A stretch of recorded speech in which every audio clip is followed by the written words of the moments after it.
réfléchir, j'ai qu'un euro, non, moi je tomberai pas dans la fraude. Je le prononce Lichesmittel, comme Angela Merkel. Désolé, je fais ce que je peux, je trouve ma répartie chez Lidl. Des enquêtes exceptionnelles, pas de langue de bois et de l'humour. La revue c'est juste mensuel, les vidéos c'est juste tous les jours. Ouais, c'est juste tous les jours. Juste milieu. Regarde ça tous les jours. Juste milieu.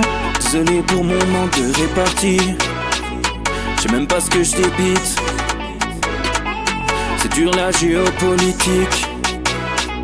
Ou un peu comme ma... République. Ma République, non? C'est dur la République quand même, non? Ouais? Non? Ah non, c'est mou, non? Ouais, les mecs se font chier, on dirait un peu. Ouais, c'est un peu mou. Enfin, ça dépend dans quel pays. Ouais. J'y connais pas grand chose, moi. Et c'est quoi une démocratie déjà?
Ça tourne en boucle comme BFM, t'existes plus comme REM. Tout est en grève comme RER, ça capte partout comme France Inter.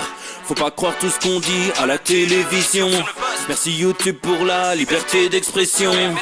C'est la vérité absolue, juste de l'info et de l'actu. Si t'as un doute sur le contenu, check les sources ou le nombre de vues. C'est la vérité absolue, juste de l'info et de l'actu. Si t'as un doute sur le contenu, check les sources ou le nombre de vues. Calme-toi Dimitri, la force tranquille, ça tape dans le mille. De midi à minuit, dégomme les mensonges comme des quilles. Depuis qu'il y a des séances publiques, je veux plus au cirque mais à l'hémicycle. Scandale politique et médiatique, pour rien rater il faut que tu cliques. Mec c'est Rémi, le meilleur du pire en ligne de mire. Aucun parti pris, que des avis bien réfléchis. J'suis encore bourré comme un Polac, donc j'pensais voir Laurent Ournac. J'crois que j'suis toujours à côté de la plaque, mais en politique j'sais qui est le crack. Ouais j'sais qui est le crack.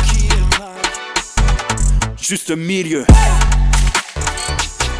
J'crois que j'sais qui est le crack. Ça lit des kilomètres de presse pour faire un résumé express. Ça charbonne comme un chinois avec la qualité d'un bavarois. On sera en retraite après notre mort, on sera bouffé par l'inflation. Dans le doute je vais voter Voldemort pour les prochaines élections. Passe de la country à la drill sans transition. C'était pas une bonne idée de me confier cette mission. Si t'aimes pas, dégoûte pas les autres. C'est pas moi qui le dis, moi je suis le roi des pauvres. Pour réfléchir, j'ai qu'un euro, non, moi je tomberai pas dans la fraude. Je le prononce Lichesmittel, comme Angela Merkel. Désolé, je fais ce que je peux, je trouve ma répartie chez Lidl. Des enquêtes exceptionnelles, pas de langue de bois et de l'humour. La revue c'est juste mensuel, les vidéos c'est juste tous les jours. Ouais, c'est juste tous les jours.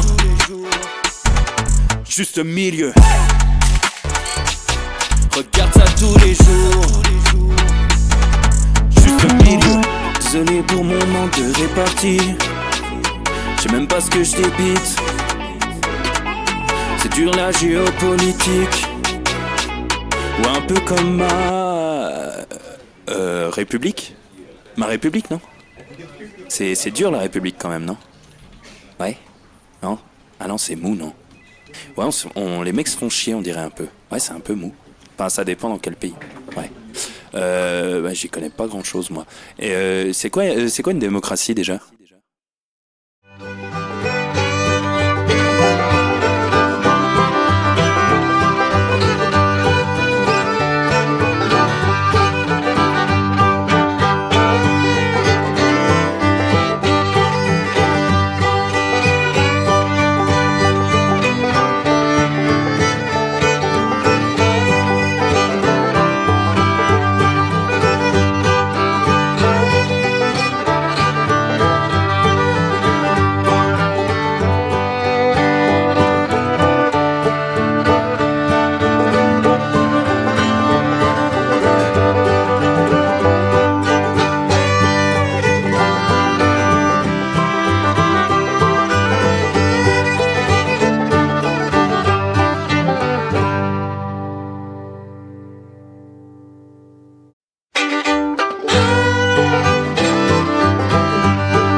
Ça tourne en boucle comme BFM, t'existes plus comme REM. Tout est en grève comme RER, ça capte partout comme France Inter.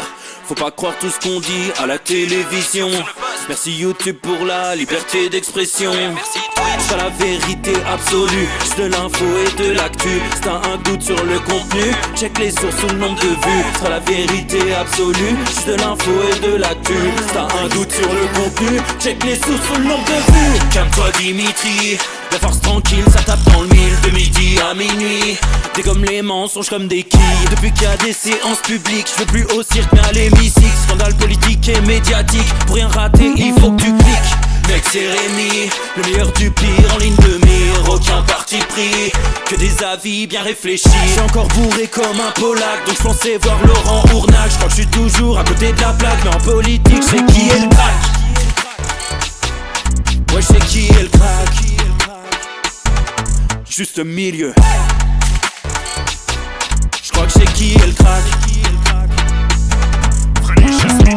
Ça lit des kilomètres de presse pour faire un résumé express. Ça charbonne comme un chinois avec la qualité d'un bavarois. On sera en retraite après notre mort, on sera bouffé par l'inflation. Dans le doute je vais voter Voldemort pour les prochaines élections. Passe de la country à la drill sans transition.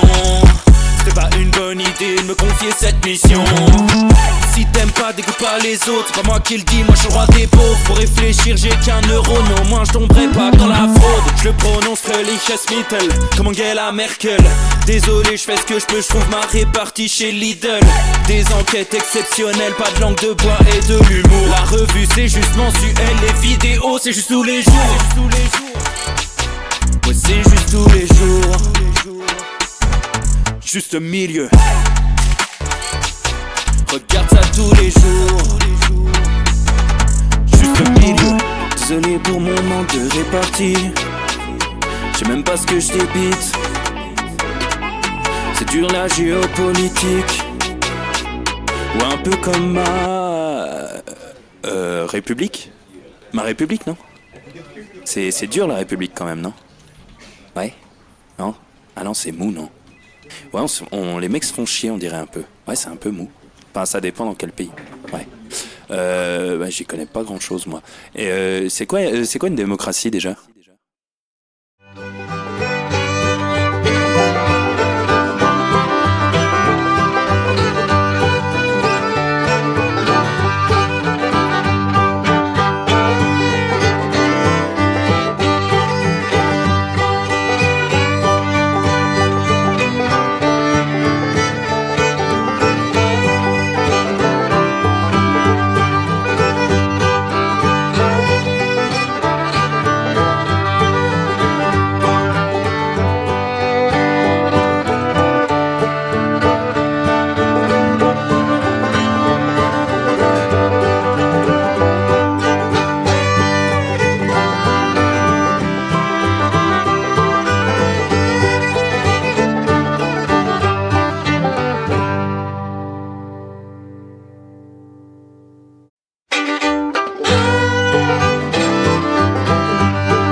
Ça tourne en boucle comme BFM, t'existes plus comme REM. Tout est en grève comme RER, ça capte partout comme France Inter. Faut pas croire tout ce qu'on dit à la télévision. Merci YouTube pour la liberté d'expression.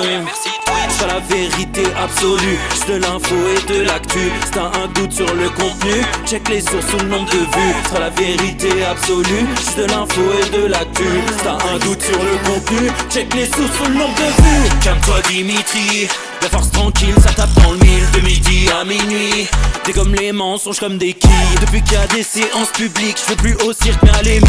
Scandale politique et médiatique, pour rien rater il faut que tu cliques. Mec c'est Rémi, le meilleur du pire en ligne de mire. Aucun parti pris, que des avis bien réfléchis. J'suis encore bourré comme un Polac, donc j'pensais voir Laurent Ournac. J'crois que j'suis toujours à côté de la plaque, mais en politique j'sais qui est le crack. Ouais j'sais qui est le crack. Juste milieu.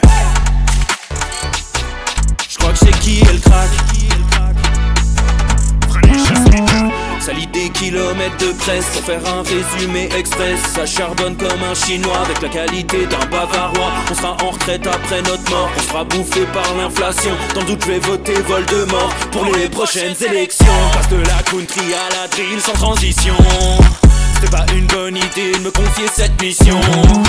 Si t'aimes pas, dégoûte pas les autres. C'est pas moi qui le dis, moi je suis roi des pauvres. Pour réfléchir, j'ai qu'un euro, non, moi je tomberai pas dans la fraude. Je le prononce Fröhliches Mittel, comme Angela Merkel.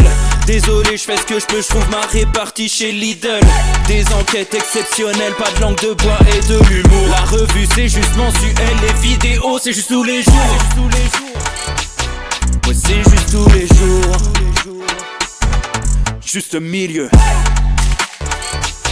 Regarde ça tous les jours. Juste milieu. Désolé pour mon manque de répartie. Je sais même pas ce que je débite. C'est dur la géopolitique. Ou un peu comme ma République. Ma République, non? C'est dur la République quand même, non? Ouais? Non? Ah non, c'est mou, non? Ouais, les mecs se font chier, on dirait un peu. Ouais, c'est un peu mou.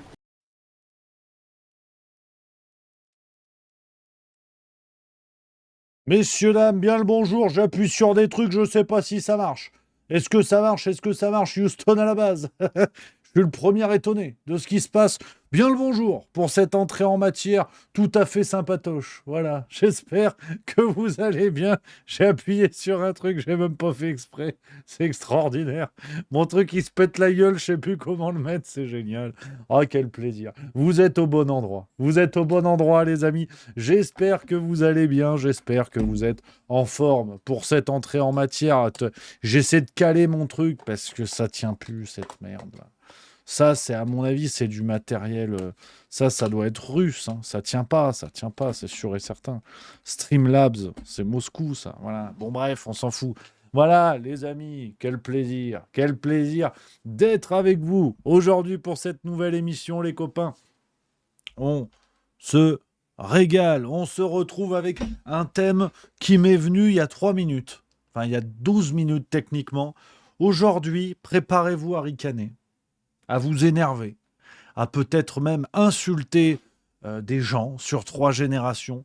On va parler du cinéma français. On va se farcir le cinéma français. Ça fait un bout de temps. J'ai envie de faire ça. J'ai envie qu'on parle cinéma français, qu'on parle de comment ça fonctionne, des films qui nous sont proposés, de tout ça. Voilà, hein, on va regarder et on va à la fois se fendre la gueule, on va étudier un petit peu aussi la question du financement du cinéma. Il y aura de la réflexion, vous inquiétez pas. Et puis, on va surtout s'énerver, je pense. Mais on va voir les amis.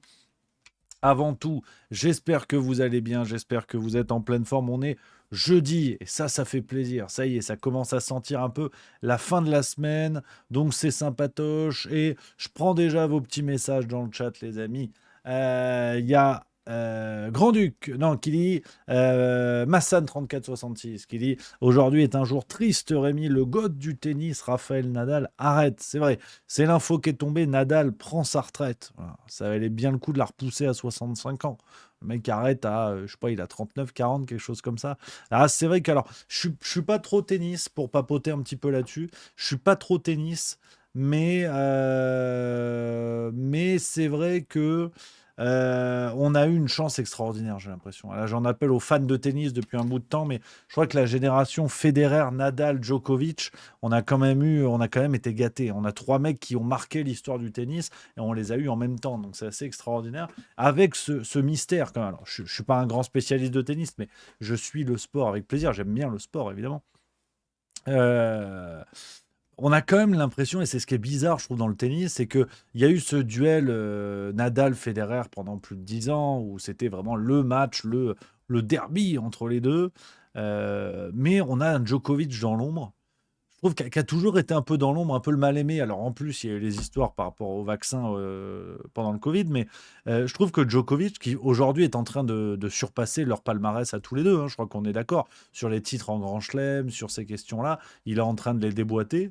Et il lui reste un peu plus d'années de longévité, hein. Federer a rangé les gants l'année dernière, Nadal cette année, Djokovic apparemment pourrait tourner encore de 3 ans. Donc c'est assez bizarre l'impression, je trouve, dans le tennis, où on a mis en avant Federer et Nadal, pardon. Et je trouve que Djoko a toujours été un petit peu dans l'ombre. Alors, je sais que voilà, ça fait bagarre. Certains l'aiment pas. Certains l'aiment chaud. Également, film préféré de Brigitte Macron, de son propre aveu. Voilà, je trouve que dans le tennis, c'est assez intéressant ce qui s'est passé. Même si, voilà, genre, l'analyse, tu veux, elle s'arrête là. Tu veux qu'en termes de tennis, moi, voilà, je suis pas, c'est pas énorme ce qui vient de se passer. C'est pas Tennis Magazine. Voilà, je vous ferai pas des analyses extraordinaires. Parlez-moi rugby, parlez-moi Tour de France, parlez-moi d'amour. On peut également le rappeler. Donc voilà, un joie et Perma Banane qui dit Joko le complotiste. Voilà, donc ici, on a des gens qui n'ont pas peur de dire les mots, de dire les termes, et ça, c'est l'esprit. Voilà.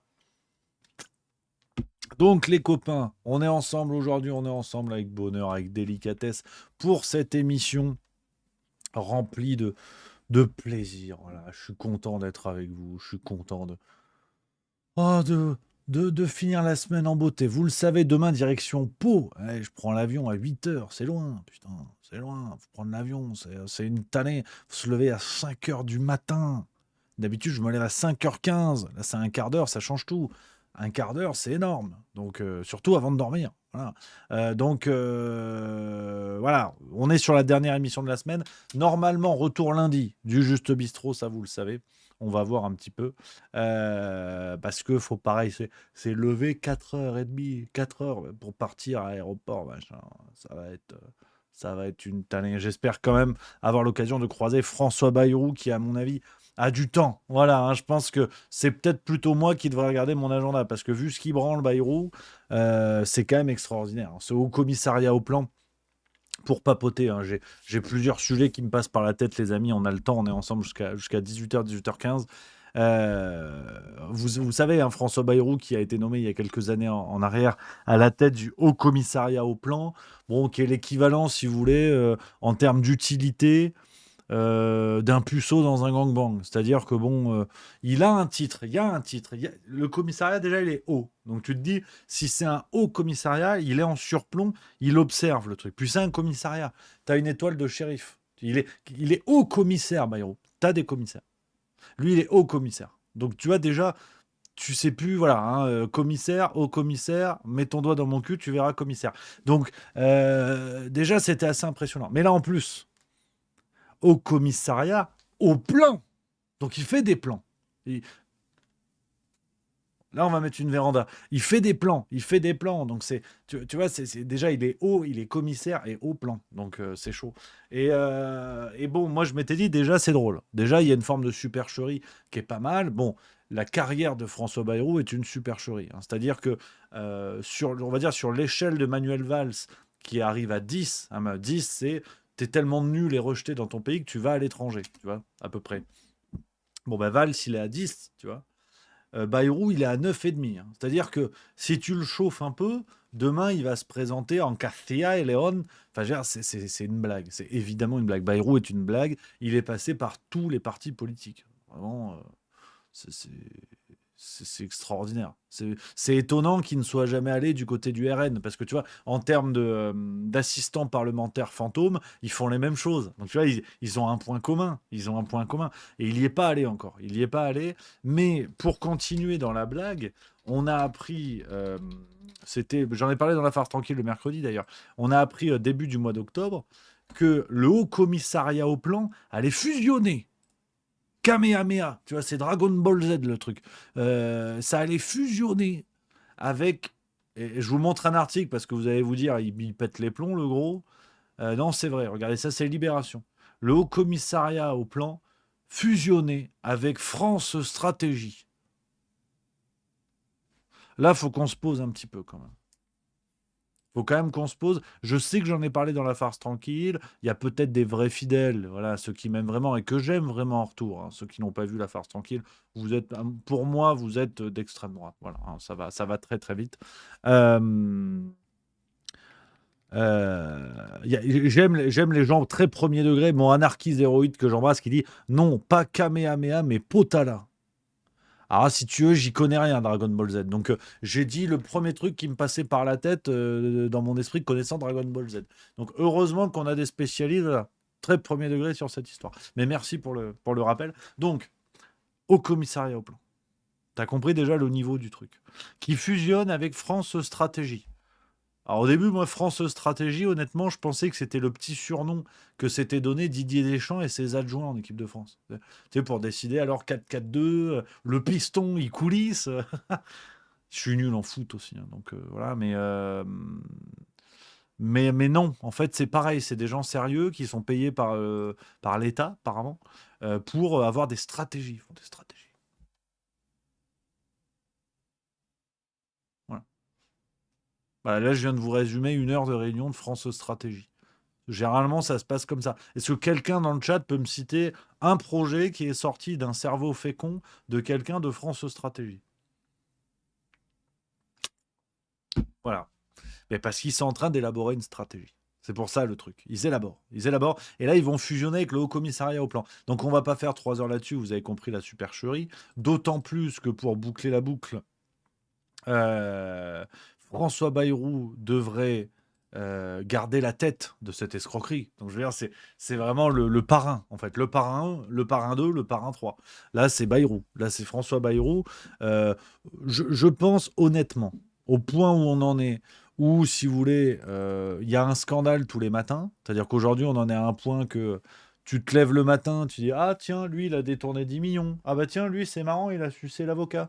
Ah bah, lui, il a fait quoi? Il a rien fait? Ah merde, si, il a sa gosse dans le privé, il est dans l'éducation. D'accord, pour le public. Ok. Tu vois, tous les matins, tu as un truc comme ça. Si tu veux, François Bayrou, il a passé un stade en plus dans l'univers. Tu vois, il est dans une autre galaxie qui fait que pour moi, on pourrait officiellement nous dire que le mec sert à rien, mais qu'il est grassement rémunéré. Je pense que ce serait beaucoup plus pertinent. C'est pas une question d'honnêteté. Bayrou et l'honnêteté, voilà, hein, c'est comme moi et les dorsaux visibles avant même la séance de musculation. Donc, pour moi, l'idée du truc, c'est, ils disent officiellement, voilà, François Bayrou, euh, bon, à l'équivalent d'une lampe torche dans laquelle tu n'aurais pas mis les piles, donc c'est-à-dire, ne compte pas là-dessus pour t'éclairer en forêt, mais on va le payer 10 000 balles par mois. Voilà. Il devrait vraiment être, à mon avis, hein, beaucoup plus carré sur le fait que tout le monde autour de la table sait que c'est une trompette, que c'est une gigantesque pompe à vélo, mais ils essaient encore de fusionner des trucs pour faire croire. Donc, c'est dommage, c'est dommage. Donc voilà les amis, ce que je pouvais vous dire sur ce dossier. Voilà, excusez-moi, je réponds à Edouard. Et c'est le boulot, parce que pendant que je fais le con, il y a des gens qui bossent. Je prends vos messages. Il y a mon Hervéro qui dit France Stratégie avait quand même révélé que le ruissellement n'avait pas eu lieu et que les aides aux grandes entreprises avaient profité aux actionnaires. Sans déconner. Bah oui, alors oui, c'est vrai, ils ont fait ça. C'est vrai que c'est ce qui les sépare de rien. Mais tu veux révéler que des aides publiques arrivent souvent dans la poche des grandes entreprises, euh, pas besoin de s'appeler France Stratégie, honnêtement. Voilà, tu vois, pas normal. Pas normal, ça. Tu vois, pas normal. Mais c'est vrai que bon, je suis d'accord avec mon Gab Venturé également qui dit c'est populiste de remettre en cause la démocratie. Et je suis complètement d'accord. On se rappelle de cette séquence, évidemment. Merci à la girafe 84 qui vient de Subprime, 15e mois. Merci beaucoup, les amis. Et Massan 3466 qui dit Rémi, tu vas faire une analyse sur le nouveau livre de Darmanin? Sincèrement, non. Je pense pas. J'aime bien de temps en temps me farcir des livres qui me font chier d'avance pour vous en faire une recension. Honnêtement, le truc de Darmanin, enfin, tu vois, côte à côte, je préfère le guide du zizi sexuel. Parce qu'au moins dans le guide du zizi sexuel, donc de Titeuf, hein, dessiné par Zep, excellent dessinateur, au moins dans le guide du zizi sexuel, la notion de consentement, elle est là. La notion, si tu veux, d'éviter le chantage sexuel pour obtenir des faveurs, tu vois, dans le guide du zizi sexuel, on sait que c'est pas bien. Dans le livre de Darmanin, je suis pas sûr. Donc, c'est pour ça qu'à choisir, je préfère le guide du zizi sexuel. Je sais pas si vous l'avez déjà lu, en plus, il y a une page qui est fort rigolote. À un moment donné, t'as un bonhomme tout nu, tu dois mettre ton doigt dans un trou. Non, mais arrête de rire. Un trou dans la page, et en fait, tu le mets en face, quoi. Bon. Mais ça, c'était à l'époque. Ça, c'était les guides, voilà, pour un peu comprendre, si tu veux, la sexualité. Ça se destinait aux gosses de 10-15 ans, tu vois, c'était rigolo. Bon, aujourd'hui, tu as des trans qui font des lectures de contes de fées à des gosses de 6 ans. Alors, bon, il n'y a plus de trous dans la page, c'est plus rigolo, en fait. C'est plus très, très rigolo. Puis ça devient obligatoire. Éducation sexuelle et affective. Donc, tu vois, j'en perds mon stylo. Donc c'est vrai que je fais la blague du guide du dit sexuel, les amis, parce que je l'ai lu étant jeune. Moi, j'avais trouvé ça très bien. Je l'avais lu à 12-13 ans. Et c'était chouette parce que c'était un premier pas dans le sujet, parce qu'à un moment donné, évidemment, il faut en parler. Mais c'était rigolo, c'était intéressant, c'était pédagogique, mais avec une forme destinée aux enfants, tu vois. Euh, Ben, c'est fou, mais c'était mieux avant. C'était mieux avant. Alors, je ne suis pas encore parent, hein, en tout cas, pas à ma connaissance. Et c'est vrai que, bon, sur ces questions-là, à mon avis, ce que je pense risque de se muscler dès que j'espère un jour avoir un enfant, ou plusieurs, sait-on jamais, hein. Le juste milieu est reproductible, comme on dit. Merde, j'avais un mot. J'avais une bonne vanne, mais j'ai oublié le mot. Bon, c'est pas grave. Fécond, voilà, juste milieu et fécond. Ouais, mais du coup, là, c'est beaucoup moins drôle. Donc, je pense que mon avis sur la question va évidemment se durcir, c'est un mauvais jeu de mots. Mais, mais c'est vrai que, sérieusement, je vous dis ça sérieusement, le guide du sexuel de Titeuf, c'était une autre époque. Aujourd'hui, tu vois, alors que le truc est là, on pourrait même le distribuer dans les écoles à la rigueur, pour te dire à quel point leur volonté de renforcer les questions d'éducation sexuelle et affective, comme ils le disent, il y a clairement des intentions qui ne sont pas celles annoncées. Parce que sinon, on a déjà tous les outils. Je veux dire, qu'est-ce que vous voulez de plus? L'éducation à la sexualité, on a déjà tout. Je veux dire, ça n'a pas changé entre 2000 et 2020. Pourquoi vous voulez changer les règles, changer les programmes? Qu'est-ce qui a changé pour apprendre des notions comme celle du consentement? Apprenez-la déjà à vos ministres. C'est en tant qu'adulte que la question du consentement peut poser problème. Un adulte qui... Enfin, tu vois, je suis en train de m'énerver. Je suis en train de m'énerver alors que c'était pas le sujet du jour. C'est dingue, hein, comme ça, d'être tendu.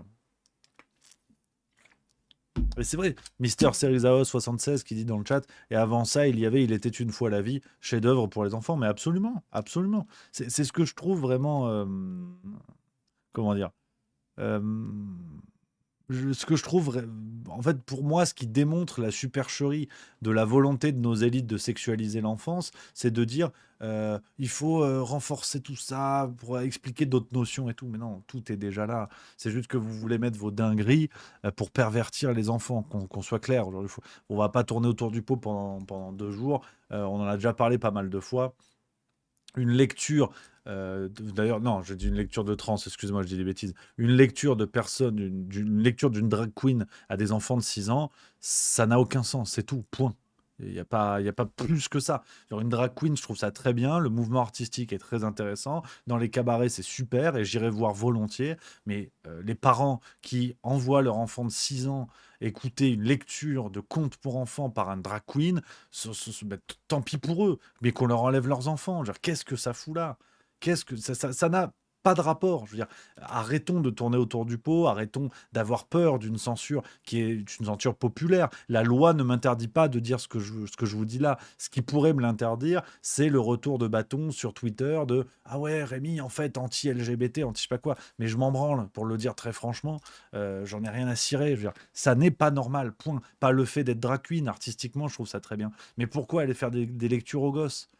Qu'est-ce qui fait qu'à un moment donné, tu te dis, moi, Gérard, 43 ans, mon délire, c'est de m'habiller en gonzesse, c'est très bien. D'ailleurs, on attend la réaction des féministes d'expliquer que leur vision de la femme est une vision scandaleuse, parce que si se déguiser en femme, c'est être complètement déluré avec des perruques fluo et des ongles de 4,50 m, ça renvoie une image de la femme qui, à mon avis, n'est pas une image féministe. Mais bon, après tout, pourquoi pas? On les entend pas, les féministes là-dessus, enfin les néo-féministes. Euh, mais quel est le besoin d'aller faire une lecture de contes de fées déguisés ainsi à des enfants? À quel moment, pédagogiquement, ça se justifie? Voilà. Où sont les professeurs? Où sont les instances de comité de surveillance de Monvier, haute autorité à la progression de Monfiac? Ils sont où à ce moment-là, tu vois? Donc, ça m'énerve. Voilà, c'est un truc qui m'énerve, mais il faut être calme. Tu vois, c'est marrant parce que je suis l'inverse de ce que je vous dis. Je me suis emballé sans vraie raison, d'autant plus que, je le rappelle, je possède un bic 4 couleurs euh, aux couleurs, enfin au motif de la CGT, voilà, que j'ai obtenu sur les routes du Tour de France, et j'en suis pas peu fier. Merci à Psya78 pour le sub, c'est un tout nouveau sub, merci beaucoup camarade, et 6 mois d'avance, donc c'est extraordinaire, merci beaucoup. Merci également à BuzzMe pour le sub 14e mois. Yaishigo Bankai 38 qui dit ça y est, Rémi est tout grognon maintenant. Non, pardon, je me suis emballé, mais c'est vrai que faut en parler calmement. Pour être audible, faut en parler calmement. Audible TT pour les garagistes. Donc voilà les amis, ce que je pouvais vous dire là-dessus. Il y a Engegarde qui dit le guide du zizi sexuel à 12-13 ans, t'es si jeune que cela, Rémi. Ah ouais, je suis né en 94, camarade. Ah, ça nous met un coup de pelle, hein. Ça nous met un coup de pelle. 1994. 28 avril 1994. Donc, comme on dit, hein, c'était hier, c'était la belle époque. C'était Interville. C'était question pour un champion. C'était les petits Louis. C'était les zinzins de l'espace. C'était T'es fou sur TF1 le dimanche matin. C'était les Looney Tunes sur Canal+, le dimanche soir, en clair. Putain de pauvreté. C'était la raclette. Ça l'est toujours. C'était Ratus. C'était la papeterie d'Idle qui faisait fureur dans les cours d'école. Toutes ces jeunes garçons, ces jeunes filles qui collectionnaient les gommes et autres papiers canson. C'était les carrés de chocolat dans le pain de mie. C'était la mayonnaise. Ça l'est toujours. Parti dans un moment de nostalgie qui n'a pas plus de sens que le reste. C'est aussi ça le truc. C'est que moi je vous vois, vous restez, vous êtes là, vous êtes fidèles, vous dites tiens, super et tout. Pourquoi Mais c'est vrai que je vois, ouais, on a envie déjà d'être nostalgique sur certains trucs.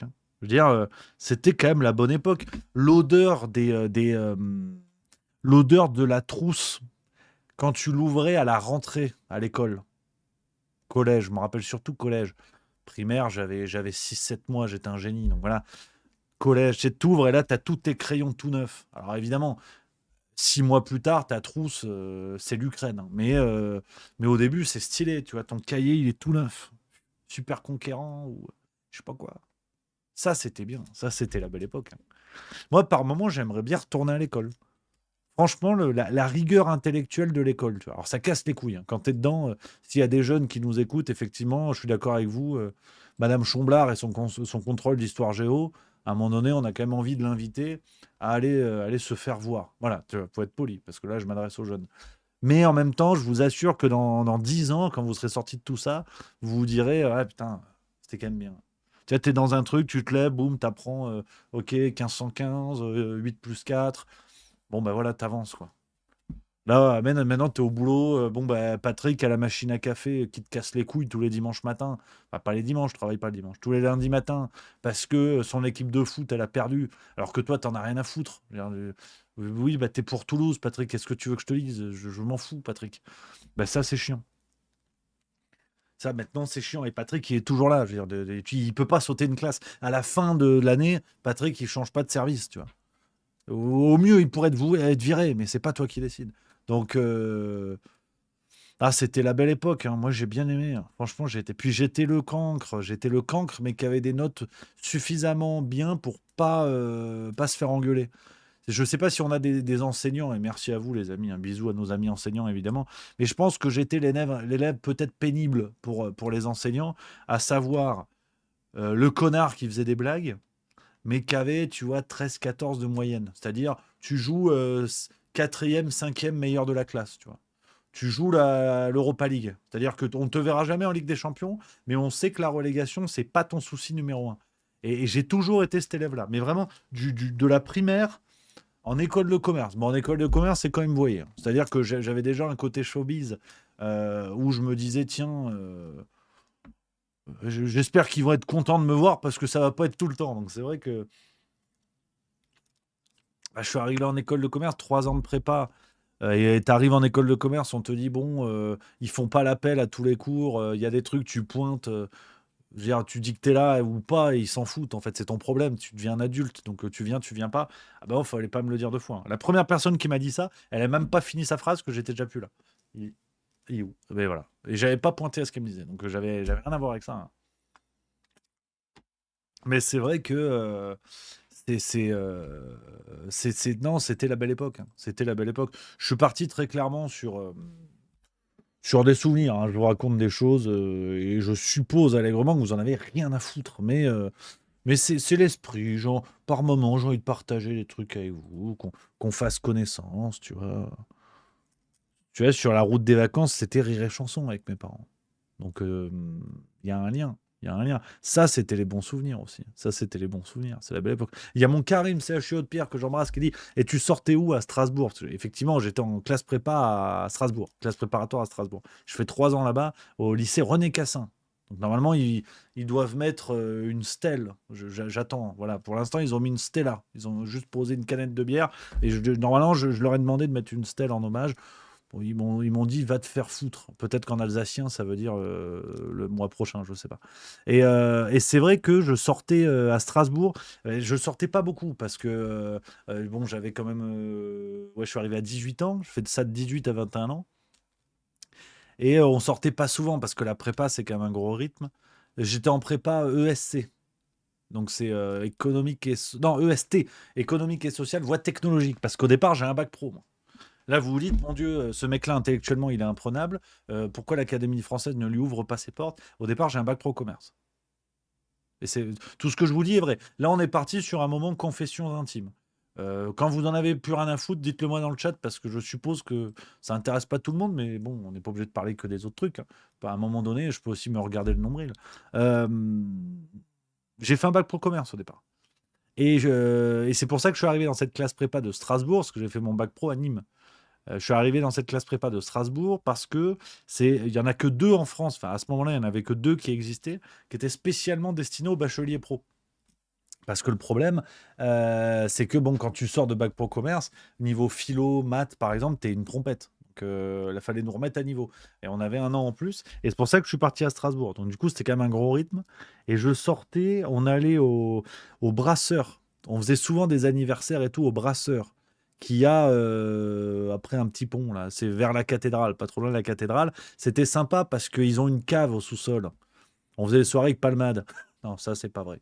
Je vais truffer le discours de petits trucs. On va voir si vous suivez. À un moment donné, de dire non, ça c'est pas vrai. Donc ça c'était pas vrai. Mais il y a réellement une cave au brasseur et c'était sympa comme tout parce que Euh, Parce que on faisait souvent on faisait de temps en temps des anniversaires, on pouvait privatiser leur sous-sol, quoi, si tu veux.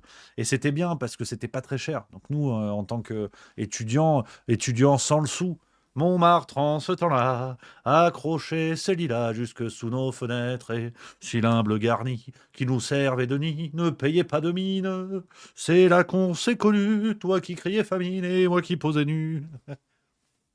Ils m'ont pas pris dans le biopic. Non, ils m'ont pas pris. Par contre, je suis en piste pour le biopic de Carlos, il paraît. Donc je croise les doigts. Non, mais pas sans le sou, mais ça, voilà, étudiant, tout le monde a été étudiant. Et c'était bien parce que c'était pas cher. L'happy hour, c'était, je sais pas, 3 euros les 200 litres, enfin un truc assez extraordinaire. Donc c'était bien, on allait là-bas. Et il y avait les flammes-cuches, pareil. Flammes-cuches en happy hour, c'était pas très cher. Donc tu t'éclatais le bidas. Et c'est là que j'ai commencé à. Ouais, c'est là qu'a commencé le plan de destruction programmé de mon foie, quoi. Non, en plus, c'est vrai, non, ça va. J'ai jamais trop abusé là-dessus, c'était pas mal. Donc voilà, ouais, les pichets de bière, voilà, mon Karim, il connaît. Les pichets de bière au brasseur, c'est pas mal. Sinon, on allait aux Flams de temps en temps aussi à Strasbourg, mais c'est moins bon, paraît-il. C'est moins bon, je sais que ça a énervé mes amis alsaciens. Et puis, si, il y a une boîte où on allait de temps en temps vers Observatoire, vers l'université. On allait à... merde, la mezzanine. C'est possible, ça? Ça dit quelque chose ou pas, la mezzanine? Ça existe ou pas, cette affaire? Je crois qu'on allait là. Je crois que c'est ça, ouais. Je crois que c'est ça. Enfin bref, j'étais déjà un homme de la nuit, quoi. Voilà, quoi. J'étais un personnage le jour, puis le soir, voilà. J'étais plus vraiment le même, quoi. Je mettais mon déguisement, je mettais ma perruque, je mettais mes faux ongles. On m'appelait Zaza les gros tétons. Non, je rigole. Ça, c'est pas vrai aussi, tu vois. Faut suivre, parce que je vous surprends aussi un petit peu quand même. Donc, voilà, le Flamme, sa volonté, absolument. Mais c'est une chaîne, il y en a plusieurs en France, hein. Absolument. Et qu'une d'une 73 qui dit on a dû se croiser dans une soirée. Ah ben peut-être, hein. J'étais à Strasbourg de 2012 à 2015. Et je suis arrivé à l'école de commerce de Toulouse à 2015. Donc, si tu étais dans le secteur, c'est possible. C'est possible. J'avais les lunettes à l'époque. J'avais des lunettes, ouais. Ah, j'avais une tête. C'était quelque chose. Hervé Roux qui dit: Tu l'as rencontré où, Madame Milieu? Bah, à Lausanne. Ce qui a été une raison assez claire pour rester sur Lausanne. Déjà dans la mesure où je n'avais pas le choix. Il m'a dit: Tu restes là, connard. J'ai compris qu'apparemment, j'ai décommandé les déménageurs bretons et j'ai dit: On reste là. Donc, ouais, Lausanne, absolument. On embrasse, évidemment. 974 Papang qui dit: Ah zut, je suis parti de Toulouse en 98. Alors, au moins, toi, c'est sûr, on s'est pas croisés. Ah, j'avais 4 ans. J'avais 4 ans, donc bon, je prenais déjà des pastoches à la maison, mais quand même, hein. Clope, clope Nutella, quoi, à 16h30 finalement. Dark X Panda qui dit: Quelle école à Toulouse? L'école de commerce de Toulouse. TBS. Toulouse Business School. Boulevard Compense Caffarelli, derrière la place de l'Europe. Ouais.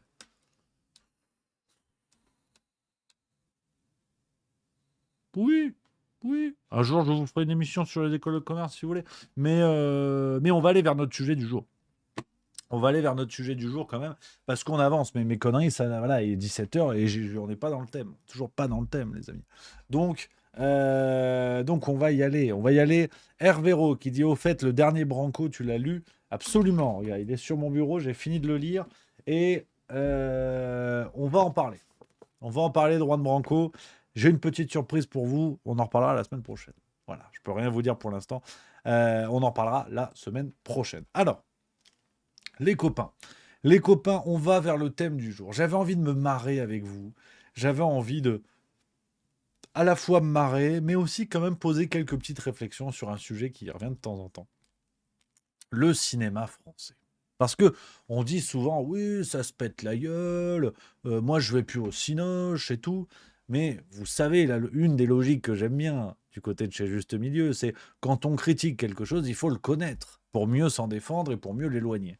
Et le cinéma français nous offre que des pépites en ce moment. Donc je voulais vous proposer, dans cette émission un peu spéciale, des bandes d'annonces. Des bandes d'annonces de films qui viennent de sortir ou qui vont sortir pour comprendre où on en est. Et je vous assure que je vous ai sélectionné, mais le mieux du mieux, vraiment, pour comprendre à quel point tout ça est devenu mais caricatural, à un niveau mais complètement con. Mais c'est plaisant. Mais je trouve que c'est plaisant. Tu vois, c'est un peu comme le PSG. Tu sais que chaque année, ils vont prendre des branlées en Ligue des Champions, mais tu as envie de regarder les matchs. Tu as envie de te dire, tiens, est-ce que cette année, ça va être 7, 8 ou 12-0, tu vois. Et ça fait plaisir. Alors, on va y aller. J'ai des grandes rubriques que je voulais vous proposer dans les bandes d'annonces qui arrivent.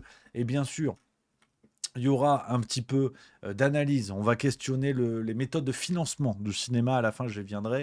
Et on va essayer de comprendre, une fois après avoir rigolé, j'espère, on va essayer de comprendre comment tout ça est possible. Hein. Comment ils arrivent à pondre autant de merde et que ça ne s'arrête jamais. Parce que je veux dire, une entreprise, dans le fonctionnement normal d'une entreprise, qui chaque année lance des produits dont dont la grande majorité rencontre un échec, cette entreprise ferme. C'est pas plus compliqué que ça. Si chaque année, une entreprise lance 10 produits différents, je dis n'importe quoi, t'en as un qui marche très bien, deux qui marchent moyennasse et 7 qui se pètent la gueule, l'entreprise ne peut pas durer 50 ans. C'est pas possible. Et ben, le cinéma, oui. Mais je vais vous expliquer pourquoi. Et c'est plus pervers que prévu. C'est dire la mauvaise foi de tout un système. Je vous expliquerai ça tout à l'heure, mais on commence avec des bandes d'annonces déjà pour mesurer l'étendue du drame, avec les grandes rubriques de ce qui revient à peu près tous les ans. Je vais essayer de vous baliser ce qui revient en tout cas sur sur ces 10 dernières années. Et on commence avec l'Everest du navet subventionné. Hein. On y va tout de suite parce que c'est l'une de mes rubriques préférées. Quand vient le mois d'octobre, je sors les mouchoirs parce qu'à chaque fois c'est génial. Les mouchoirs pour pleurer, bien évidemment. Les films de Noël. Les comédies de Noël. Les comédies françaises de Noël. On n'a que des films français dont je vais vous parler aujourd'hui. Les comédies françaises de Noël. C'est à chaque fois extraordinaire. On se regarde une première bande d'annonce. Ça sort à la fin de l'année. C'est un film qui sort en 2024 avec Didier Bourdon. Je sais que vous l'aimez bien en plus. Tu t'occupes des entrées du dessert, je m'occupe de la dinde. T'as pensé à prendre les huîtres? Je te rappelle que les enfants arrivent demain. Ah, bah vous voilà. Oh, ma chérie. Namasté. Hein? Je salue le divin qui est en vous. Hein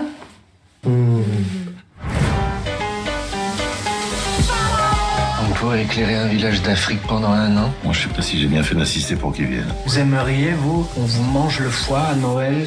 Mais maman, on avait dit plus de ça. T'as acheté une dinde fermière. Vous en avez rien à foutre de la planète tous les deux? On m'a volé mes enfants. Eux, là, en bas, là, je sais pas qui c'est, mais c'est pas mes enfants. J'ai toujours voulu que s'engage, ben voilà. Ah, mais c'est plus de l'engagement, à ce stade. Un petit cochon abandonné. Il est trop beau. Je veux pas de cochon. Il faut payer toute notre génération. Oh, putain. On peut manger, on peut pas manger, on peut pas manger. Mange. Ça va. Si on veut une vie de famille, on doit se donner à fond.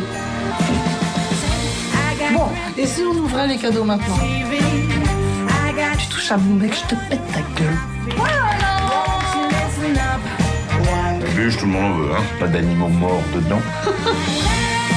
Une tuerie. Ouais, une tuerie. On a un truc à vous annoncer, vous venez?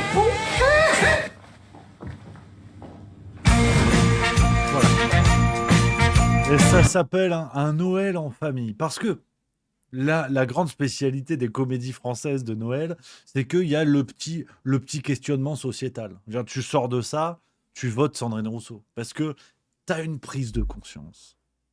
Les gens souvent critiquent en disant non, mais on n'en peut plus de leur leçon de morale, c'est pas vrai.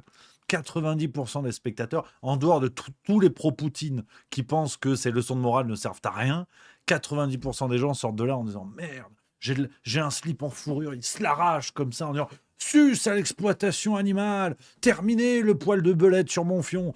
Évidemment, c'est pour ça qu'on fait ce genre de film. Parce qu'il y a une véritable prise de conscience. Vous avez vu le nombre d'adhérents d'Europe Écologie Les Verts qui a été renseigné là dans le Parisien il y a une semaine, 10 jours?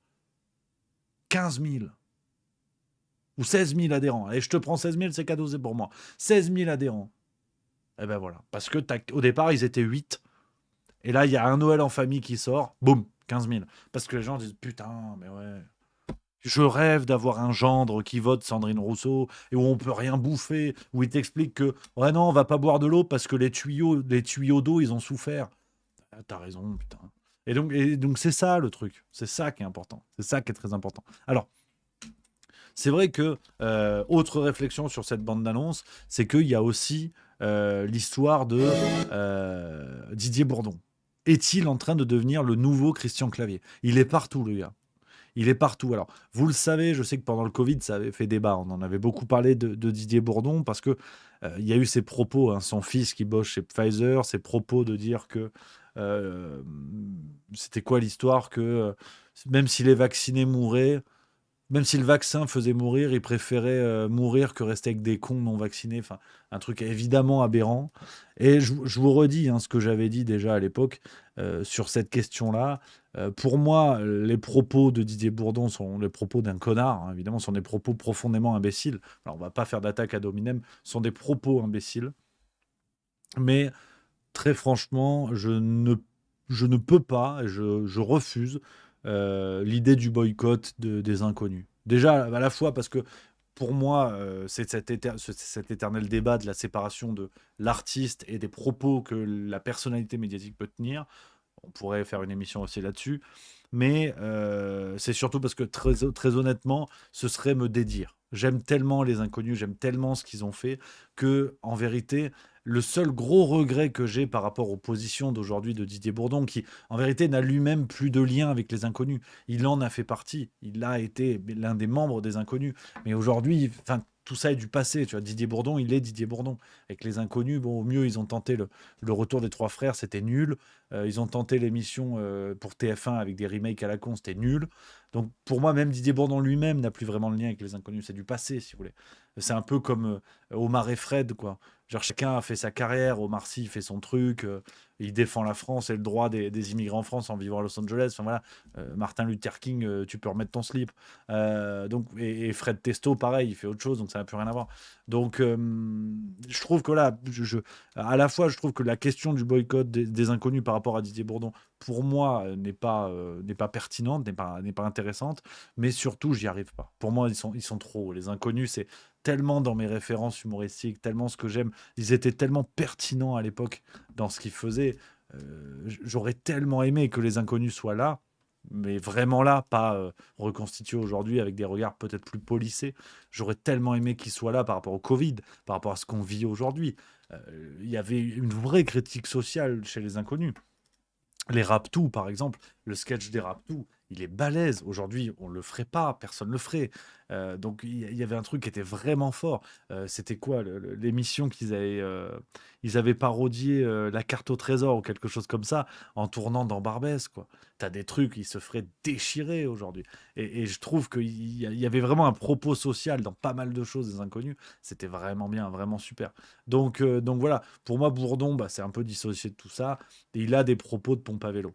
À l'inverse si on parle des inconnus, je trouve que chacun a suivi un petit peu son chemin. Bernard Campan, je trouve qu'il fait des films qui sont plutôt chouettes. Pour le coup, tant qu'on est un peu dans le cinoche, récemment, il a fait un film Et plus si affinité, un huis clos, des histoires de couple et tout. C'était pas mal, je trouve. C'est vraiment un bon acteur. Ce qu'il a fait avec Alexis Génie aussi. Non, pas Alexis Génie. Le film Normal, je crois que ça s'appelle Normal ou Simple, je sais plus. Je sais plus comment ça s'appelle. Avec Alexandre Jolien, pardon, avec Alexandre Jolien. Et c'est un film qui s'appelle Presque. Voilà, c'était vraiment un chouette film pour le coup. Ce film était chouette. Là, on va se foutre de la gueule du cinéma français, mais la conclusion sera celle-là, je vous la donne déjà. Il y a aussi des super trucs. Tombons pas dans l'amertume de tout critiquer pour le plaisir de critiquer, qu'on soit bien d'accord.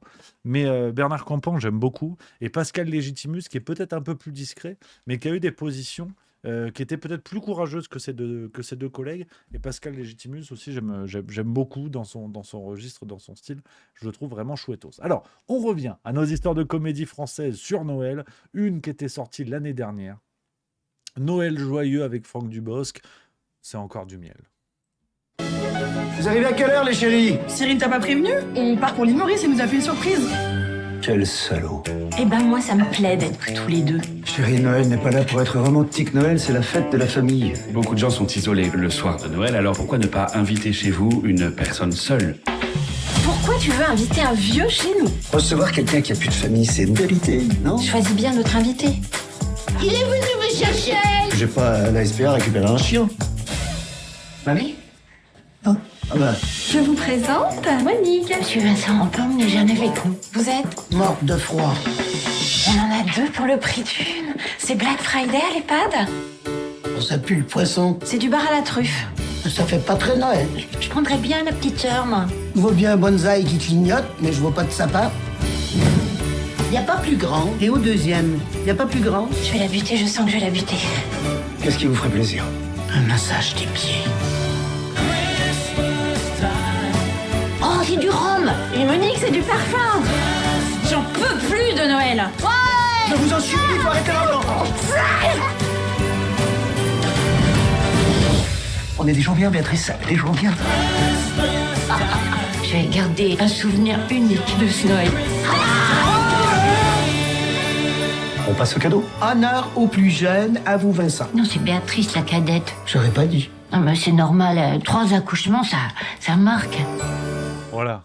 Voilà, hein, toujours pareil, le petit message comme ça, l'aide aux personnes âgées et tout, c'est sympatoche. Alors, on avance dans les rubriques parce que j'ai commencé avec les rubriques cool, évidemment. Hein, vous doutez bien que ça va se corser, hein, bien évidemment. Et vous me voyez venir d'ailleurs sur certaines rubriques, bien sûr. Donc, on va continuer avec une autre thématique que l'on retrouve souvent dans nos comédies françaises, enfin dans nos films français, pardon, le régionalisme, parce que c'est drôle. Voilà, un Parisien qui va à Marseille. Oh, fan d'idiot, le pastis ou quoi? Et tu sais, quand tu vas en Corse, oh la bombe. C'est pas une blague. C'est pas une blague, ça s'appelle On aurait dû aller en Grèce avec Junio et ça sort très bientôt. Oh mais quelle merveille. On va être bien ici. Il y a les moyens de le Laroche. Ah mais tu m'étonnes, vu les scandales dans lesquels il baigne, il peut hein. Je la trouve carrément plus stylée que celle qu'on louait en Grèce chaque année, non? Elle a un truc en plus, elle est Gratuite. Bonjour. Serena Campane, votre voisine. Je vous ai amené des embouts de chatte. Vous connaissez Monsieur Laroche? C'est un salaud. La pire espèce. Vous êtes au courant pour la vache de Toussaint? Oui, celle qui est morte. Et qu'est-ce qu'on va faire d'elle? On peut pas la laisser là comme ça au milieu de la route, c'est dangereux. Pourquoi on n'est pas allé en Grèce? Chef, venez voir. Non mais je suis là, Berthier. Faut qu'il paye pour la vache. Notre honneur en dépend. Allô? Vous n'aimez pas la Corse, Madame Rousselot? Si. Personne ne bouge. Pas de panique, tout se passera bien. Vous sentez la tension qui monte? Ce cazzo, c'est pas la roche, hein? Ah non, pas sur question Oslo. Comment on va faire maintenant pour la rançon? La rançon? Le calme avant la tempête. Ah oh, qu'est-ce que tu fais là? J'avais chaud. Mais qu'il est con. Allô, Laroche? J'ai de quoi t'anéantir. Je sais tout, mon salaud. Il y a des fuites partout. Un individu lourdement armé retiendrait en ce moment même toute une famille corse. Écoute, maman! Ne te rends pas, ils vont te mettre en prison! Libérez ma mère ou je vous retrouverai tous un par un. Et je vous ferai pleurer comme des fillettes. C'est quoi cet accent? C'est corse. Merde. On aurait dû aller en Grèce. Il est en train de miner toute la villa avec ma mère. Cet homme serait un certain Christian Rousselot. Voilà. Donc, si vous voulez, là aussi, il faut s'arrêter un petit peu, parce que je vous dis, on regarde des bandes annonces, on rigole, mais je pense qu'il y a des choses intéressantes sur lesquelles réfléchir aussi, parce que la comédie régionale, quand on parle de ce thème-là, évidemment, on pense à Bienvenue chez les Ch'tis, qui reste, je pense, l'un des premiers films qui a peut-être vraiment ouvert le genre, l'un des plus gros succès, encore le plus gros succès du cinéma français, plus de 20 millions d'entrées, 21 ou 22 aujourd'hui, enfin, il n'est plus en salle, mais voilà. Et je trouve qu'il est à la fois le premier, et il aurait dû rester le dernier. Il aurait dû rester le dernier parce que, pour moi, voilà, Bienvenue chez les Ch'tis, sorti le 27 février 2008, donc ça ne nous rajeunit pas, il y a 16 ans, putain.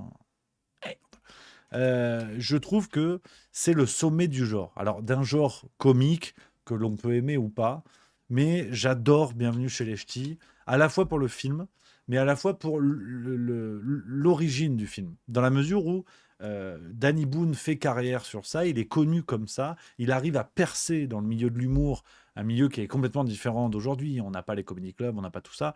Et Danny Boone arrive à percer ce monde parisien du café-théâtre, de l'humour naissant, c'est quand même relativement jeune à cette échelle-là.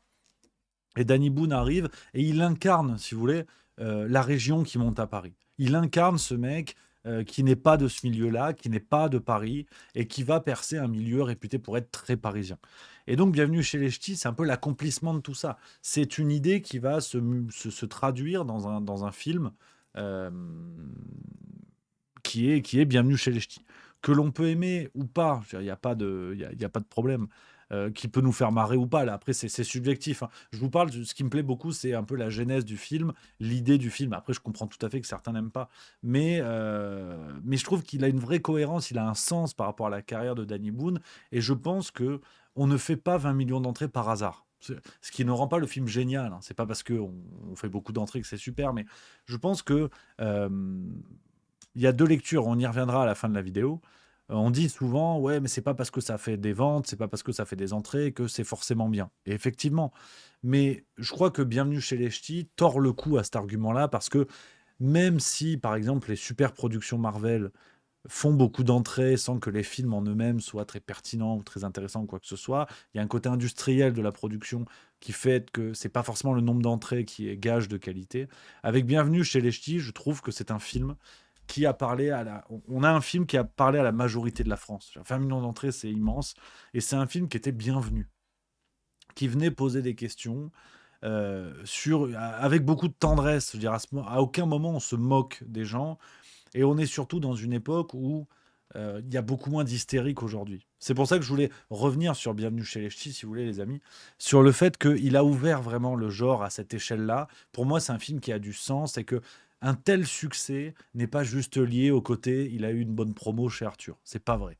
C'est un film qui parle aux Français, qui les respecte. Et c'est pour ça que je comprends tout à fait hein, l'avis de gens qui l'ont aimé ou qui ne l'ont pas aimé, mais comparé avec ce qu'on a aujourd'hui, plus rien n'atteint ne serait-ce que la moitié du succès de Bienvenue chez les Ch'tis. On a eu très récemment un petit truc en plus, mais on y reviendra. Mais d'ailleurs, le raisonnement est plus ou moins le même. Hein. Pour moi, les autres films, non seulement sont pas bons, sont moins bons, mais sont moins cohérents en termes d'histoire. C'est-à-dire que le cinéma français y a vu un filon. La bande-annonce que je viens de vous montrer du film On aurait dû aller en Grèce, très clairement, c'est un filon cinématographique où ils se disent si Bienvenue chez les Ch'tis a tiré sur cette corde, on va le faire et ça va marcher. Sauf que c'était il y a 16 ans et c'était beaucoup mieux pensé, beaucoup mieux fait, beaucoup mieux imaginé. Il y avait une vraie tendresse devant et derrière la caméra. Aujourd'hui, ils y voient un filon cinématographique. Donc forcément que ça ne marche pas. Et en plus, je trouve que c'est pour ça que pour moi, Bienvenue chez les Ch'tis est le premier film du genre et le dernier, dans la mesure où il arrive dans une société où c'est encore possible. Aujourd'hui, je pense que c'est mort. Je pense que c'est mort parce que nos médias sont devenus hystérisés sur ces questions-là. C'est que la comédie régionale, la comédie, si vous voulez, la comédie régionale, le problème, c'est qu'aujourd'hui, elle a besoin d'un tampon médiatique, d'un tampon dans les mœurs, dans l'esprit général. Se moquer des Corses, tout le monde s'en branle. Se moquer des Alsaciens, tout le monde s'en fout. Se moquer des Bretons, tout le monde s'en fout. Donc tous les ans, on a une pelletée de films régionaux à la con, enfin de comédies sur les régions à la con, où on fait des blagues comme ça, ha ha ha. Mais demain, avec un niveau aussi faible, avec aussi peu de tendresse, avec juste l'intention de faire du pognon sur une ficelle qui a marché il y a 16 ans. Demain, on fait un film sur, je sais pas, les Marocains, le couscous, le tagine, c'est marrant. En fait, c'est nul. Et Libération va te dire quel est ce brûlot raciste. Et ce qui est très intéressant, c'est qu'on a un film qui illustre ça, c'est qu'est-ce qu'on a fait au bon Dieu. On n'est pas seulement sur la question de la région, là on rentre vraiment sur la question des différences entre les citoyens français, indépendamment des différences régionales, hein, des différences d'origine régionale. On parle de différences religieuses, on parle même d'origine nationale, donc d'origine étrangère. C'est la même chose. Qu'est-ce qu'on a fait au bon Dieu? Pour moi, je le range dans la catégorie de Bienvenue chez les Ch'tis.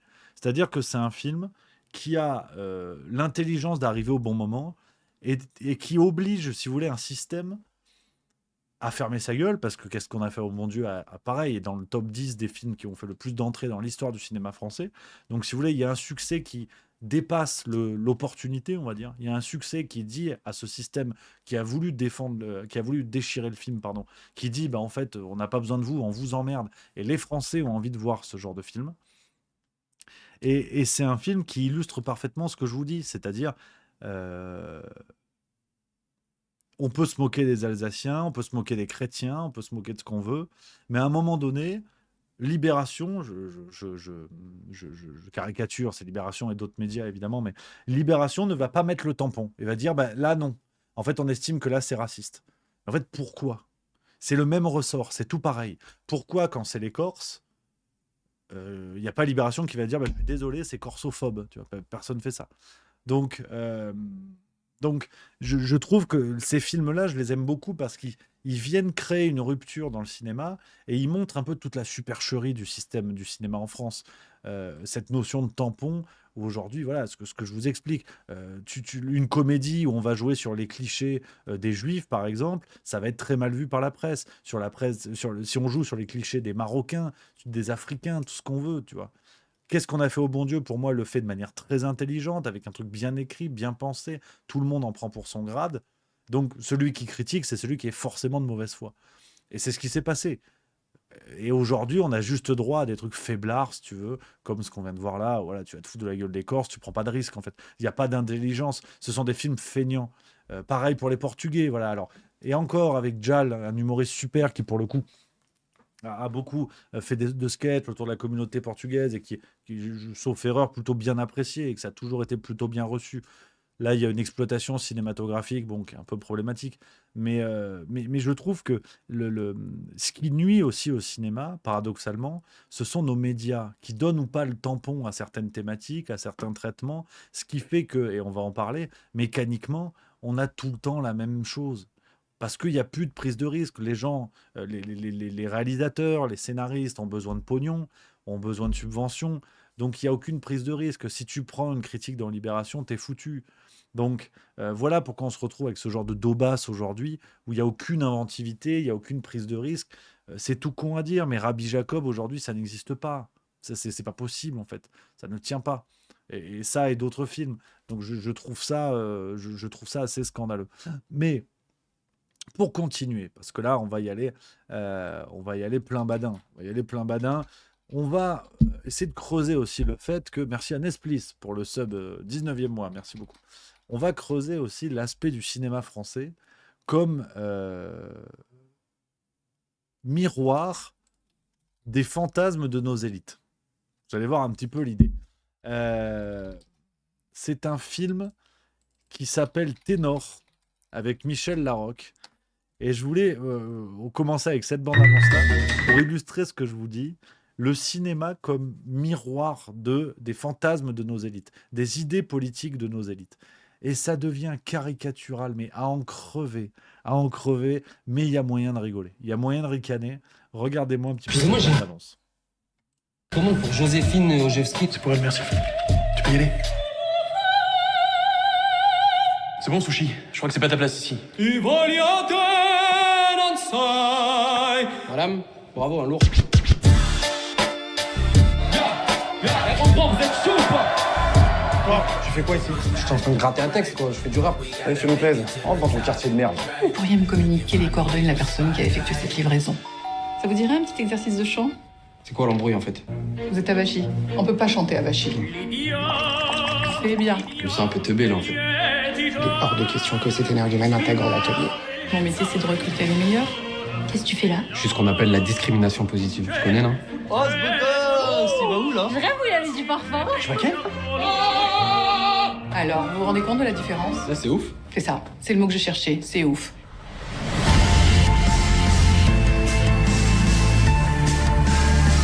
C'est quoi le souci? Tu réponds plus au téléphone, tu lâches des vues. Comme ça, tu nous respectes. On nous mentant depuis le début.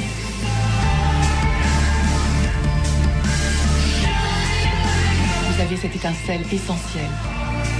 Il ne vous reste plus qu'à croire en vous. Voilà. Tu as le rap, les jeunes, la racaille, je livre des sushis, en fait, je suis un ténor. Alors, c'est vraiment tout ce qu'on aime. Là, on rentre dans, si vous voulez, si on le formule autrement, les films que je vais vous montrer, on rentre dans la tête d'un journaliste de Libération. C'est-à-dire leur perception du monde. Leur perception du monde avec ce manichéisme permanent, des gentils, des méchants, du bien, du mal. Une conception de quelle est la réussite dans la société. Donc c'est vivre à Paris dans les beaux arrondissements, écouter de l'opéra et manger des sushis Uber Eats. Et en fait, ce qui peut faire rentrer quelqu'un d'en bas dans la sphère d'en haut, c'est ce genre de choses. C'est ça. Et c'est la rencontre de ces deux mondes avec, mais vraiment pas du tout de mépris. Je dirais, un jeune aujourd'hui, c'est forcément le rap, la drogue, la banlieue, le contrôle de la police qui te dit retourne dans ta banlieue de merde. Tu vois. Voilà, ça c'est le cinéma. C'est le cinéma comme on aime. Alors, évidemment, je surveille le chat, les amis, allez-y. Hein, si vous avez des idées de bande-annonce du genre, n'hésitez pas à nourrir la vidéo. Hein. J'en ai quelques autres, je m'en suis noté pour rigoler, mais on est vraiment sur des choses... c'est parfait, quoi. C'est parfait. Là, pareil, hein, sur le... Hello, ce qui fait peur à nos élites, hein, je vous dis, on rentre dans le cerveau de nos élites. C'est un film de et avec Michael Youn, sauf erreur, qui sort le 16 octobre au cinéma. On n'a pas le temps de boire un café aujourd'hui. Qu'est-ce que ça dit, Tokyo? 2 millions de bénéfices sur la journée. C'est qui le patron? Toute la France touchée par la sécheresse. Y a plus rien, y a plus de téléphone, plus d'internet, plus rien. Allez, tu traînes là, avance. Ta gueule. Ah bah là, on avance bien. Désolé de débarquer comme ça à l'improviste, mais je suis le nouveau propriétaire. De quoi? De votre exploitation. Allez, j'ai du boulot, moi. Va falloir bosser avec les autres, hein. Si tu veux rester ici. Travailler dans les champs, c'est mon rêve. Ouais, bah attends de sentir la bouse, tu vas voir. Salut, ma Juju. Il a encore l'électricité? Grâce au soleil et au vent. Glandeur avec ses moulins à vent. Bienvenue au rêve général. On a de l'eau, un petit peu d'électricité, on peut survivre. Moi, je veux vivre. Je veux de l'eau chaude dans la douche, je veux la clim, je veux mes montres à mouvement de tourbillon, tu comprends ça? J'en peux plus de toi. Mais ouvre les yeux sur ce qui se passe! Culture non-stop. Voilà où on en est, quoi. Des paysans qui peuvent plus nourrir personne. Ce soir, c'est soupe de blettes. C'est dégueu, les blettes. Pardon? C'est la cote du jour où j'ai décidé de miser à la baisse. Quand ça baissait, tu gagnais? Dans quel monde tu vivais? On vivait pas. 3 semaines sur Dream Club des Pagnards, on sort de Monsieur Jamais Content, là. Chez moi, ici. Mesdames et messieurs, rien ne s'achète, tout s'échange. C'est qui m'impressionnerait presque, le Parisien. Alors devenir des pays. Voilà. Donc Nicolas Vanier, qu'on aime beaucoup quand même à la réalisation, mais voilà, hein, le retour de nos élites dans la forêt, on est bien. On est bien. C'est extraordinaire. C'est extraordinaire. Le fantasme, tu vois, des gens qui ne vivent pas à Paris La Défense, qui sont forcément des écolos dernier degré, qui pratiquent le troc et ce genre de choses. Mais au milieu, il y a plein de choses. C'est ce qui est génial dans ce genre de film, c'est qu'il n'y a aucune nuance, aucune. C'est-à-dire que un mec de banlieue, pour réussir sa vie, il faut qu'il devienne ténor. Tu vois, faut qu'il aille chanter. C'est extraordinaire. Et c'est pour ça qu'on aime ce genre de film. C'est pour ça qu'on aime ça, hein, cette petite plongée dans le cerveau de nos élites. Alors là, on rentre sur le morceau chaud de la vidéo. On va y aller tout de suite sur le gros sujet du moment. Ça fait 2-3 ans, les amis, je vous dis, mais même par moment, je refuse d'y croire. Je me dis, c'est pas possible, c'est une blague, tu vois. Les migrants. La question des migrants. Alors, si jamais vous n'avez pas ouvert un journal depuis 15 ans, si vous n'avez pas ouvert une chaîne d'infos depuis 12 ans, vous avez peut-être échappé au fait que il y a une volonté de nos élites de faire accepter les questions liées à la migration. Et que les débats contradictoires sont rares et que les caricatures sont nombreuses pour les gens qui refuseraient la question des portes ouvertes permanentes pour accueillir tout le monde. Bon, c'est un débat à résumer rapidement, mais depuis 15 ans, on est à peu près là-dessus. Et d'ailleurs, ça a tellement bien marché qu'aujourd'hui, vous avez des pouvoirs en place, que ce soit en France, en Italie et autres, qui tentent de vous faire croire l'inverse. C'est-à-dire que nos élites politiques, culturelles et compagnie ont passé 10-15 ans, où vraiment ça s'est accéléré, à nous vanter tous les mérites de l'immigration, sous toutes ses formes. Je vais très vite dans le débat, on pourra en parler si vous voulez, hein, mais nous vanter les mérites de l'immigration, et aujourd'hui, on a un mouvement inverse qui s'installe, alors qui est faux, hein, qui est évidemment faux. Regardez ce qui se passe en Italie, où on vous explique que Giorgia Meloni a fermé les frontières, qu'il y a moins d'immigration illégale, sauf qu'ils ont augmenté les régularisations de sans-papiers. Donc, c'est-à-dire que ce qui rentre comme immigration illégale est régularisé, donc ça sort des chiffres. Donc c'est complètement mensonger, ce qui va se passer en France et compagnie. Mais le discours est quand même de dire « oui, il faut réguler l'immigration, il faut réguler ». Ça fait 15 ans qu'ils nous expliquent que c'est tout l'inverse, qu'il ne faut surtout pas faire ça. Aujourd'hui, ils le font et ils demandent des applaudissements. Mais quand même, notre cinéma français, jamais à un excès près, nous sort tous les ans des films, mais qui sont des sketchs en soi. Et ça fait plaisir. Et là, le dernier en date, c'est Les Barbares, réalisé par Julie Delpy, alors qui est une artiste française qui vit aux États-Unis par le hasard de la vie, et qui nous propose ce film. Pimpon.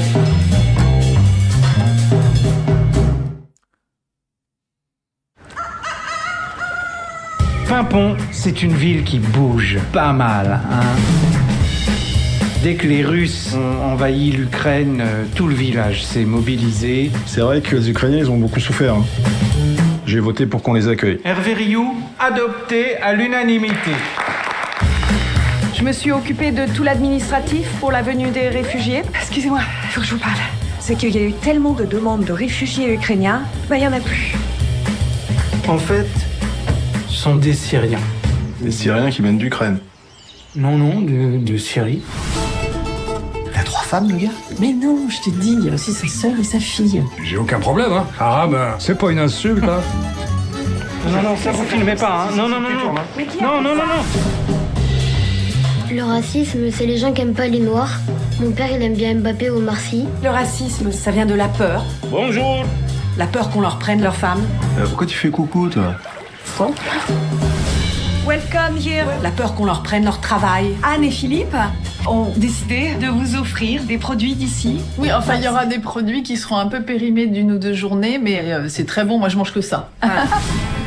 Ça... À vous? Vous la voulez? 1 euro. Quoi? 1 euro, putain, fils de pute, 1 euro. J'en ai marre d'être ami avec quelqu'un qui fait ça, qui veut pas aider les autres. Si t'étais Mère Teresa, tu serais en Syrie. Tu serais pas à Pimpon, là. Tu t'es déjà imaginé ce que c'est? T'arrives d'un pays en guerre, dans un pays où t'as aucun repère et on t'insulte. Faut créer une dynamique autour des Fayad.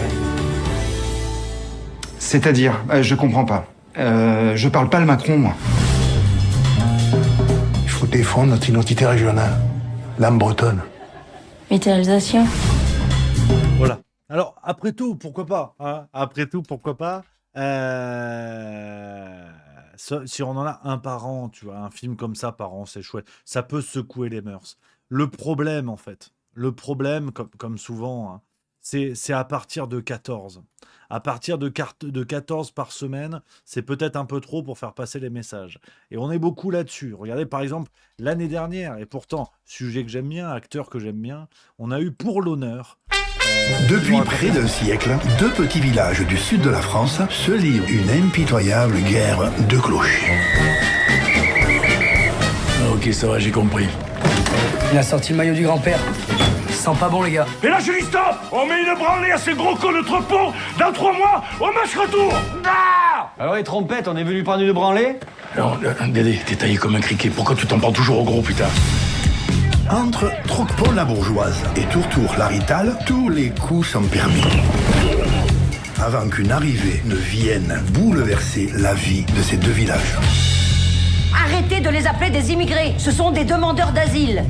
Il est hors de question que ces gens-là débarquent ici. On peut pas laisser faire ça, Marco. Hein. Qu'est-ce que tu veux qu'on fasse?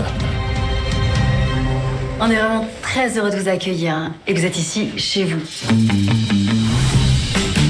Vous êtes double championne du monde. Vous avez Mbappé, vous avez Pogba. Il n'y a pas de terrain de football. Non, il y a que des terrains de rugby. Ah bah ça, c'est ton retour. Hein. Il y a un problème, Moustache? Marco, vite! Marco, moi je veux jouer pilier comme gros loulou. Quand tu vas vers l'avant, il faut toujours rester derrière. À une condition, c'est que la passe soit faite à la main. Parce que si elle est faite au pied, elle peut être en avant. Tu comprends? Jette un œil. Au départ des migrants. Les migrants que t'essaies de virer au nom de tes idées à la con, je te garantis qu'ils vont te mettre la misère le jour du derby. Il va falloir y aller au Massic dimanche soir. On sait même pas s'il est courageux. Vous voyez, le petit, Il a été emprisonné et torturé pendant 2 ans. Salifou l'a sauvé. Et comme le petit, il avait pas de famille, il en a fait son petit frère. C'est ça que j'appelle le courage, moi.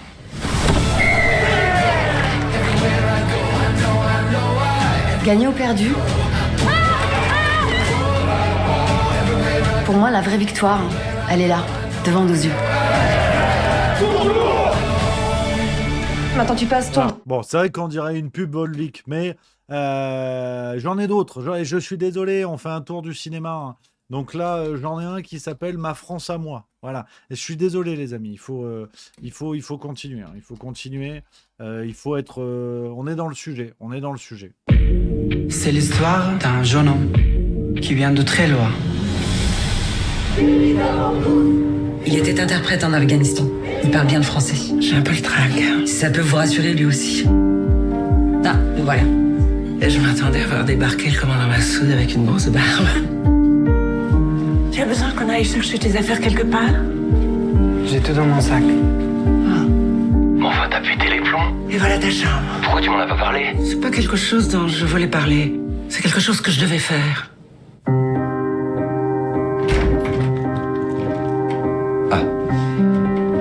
Maman! Pourquoi tu lui as donné la chambre de papa? C'est la chambre de la maladie de ton père. Et ma chambre aussi.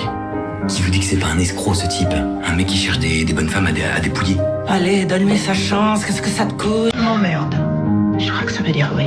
Tu vois, quand on veut, on peut. L'important, c'est d'avoir un objectif.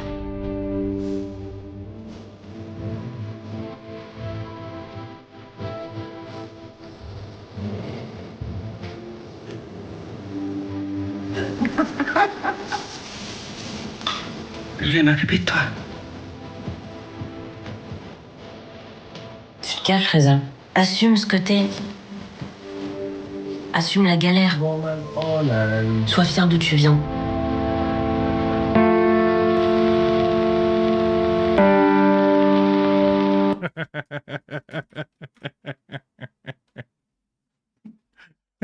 Allez, j'en ai une petite dernière. C'est le cinéma, messieurs, dames. C'est le thème de l'émission. Je sais que c'est répétitif, je sais que c'est tout pareil, mais c'est comme c'est pas moi qui choisis, en fait, hein. Et là, c'est l'histoire de Souleymane. Si, en plus, qui était à Cannes et tout, hein, donc c'est sérieux, là. Là, vous allez voir, je suis obligé, hein, je suis désolé. Hein. Je suis désolé. Hein. J'ai pas le choix. Hein. Si on est sérieux, on parle au cinéma, c'est ça. Hein. Moi, je suis là pour vous écouter. C'est quoi votre histoire à vous?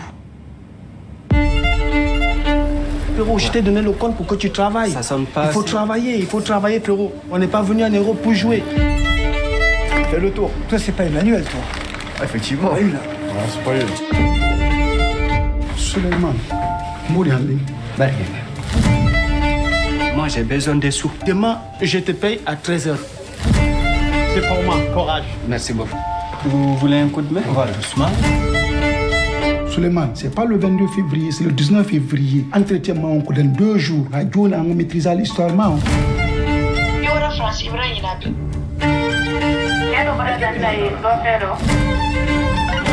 un problème avec le code, là. Voilà, nous, encore. Vous pouvez d'avoir un compte. Ça va, t'es pas trop fatigué?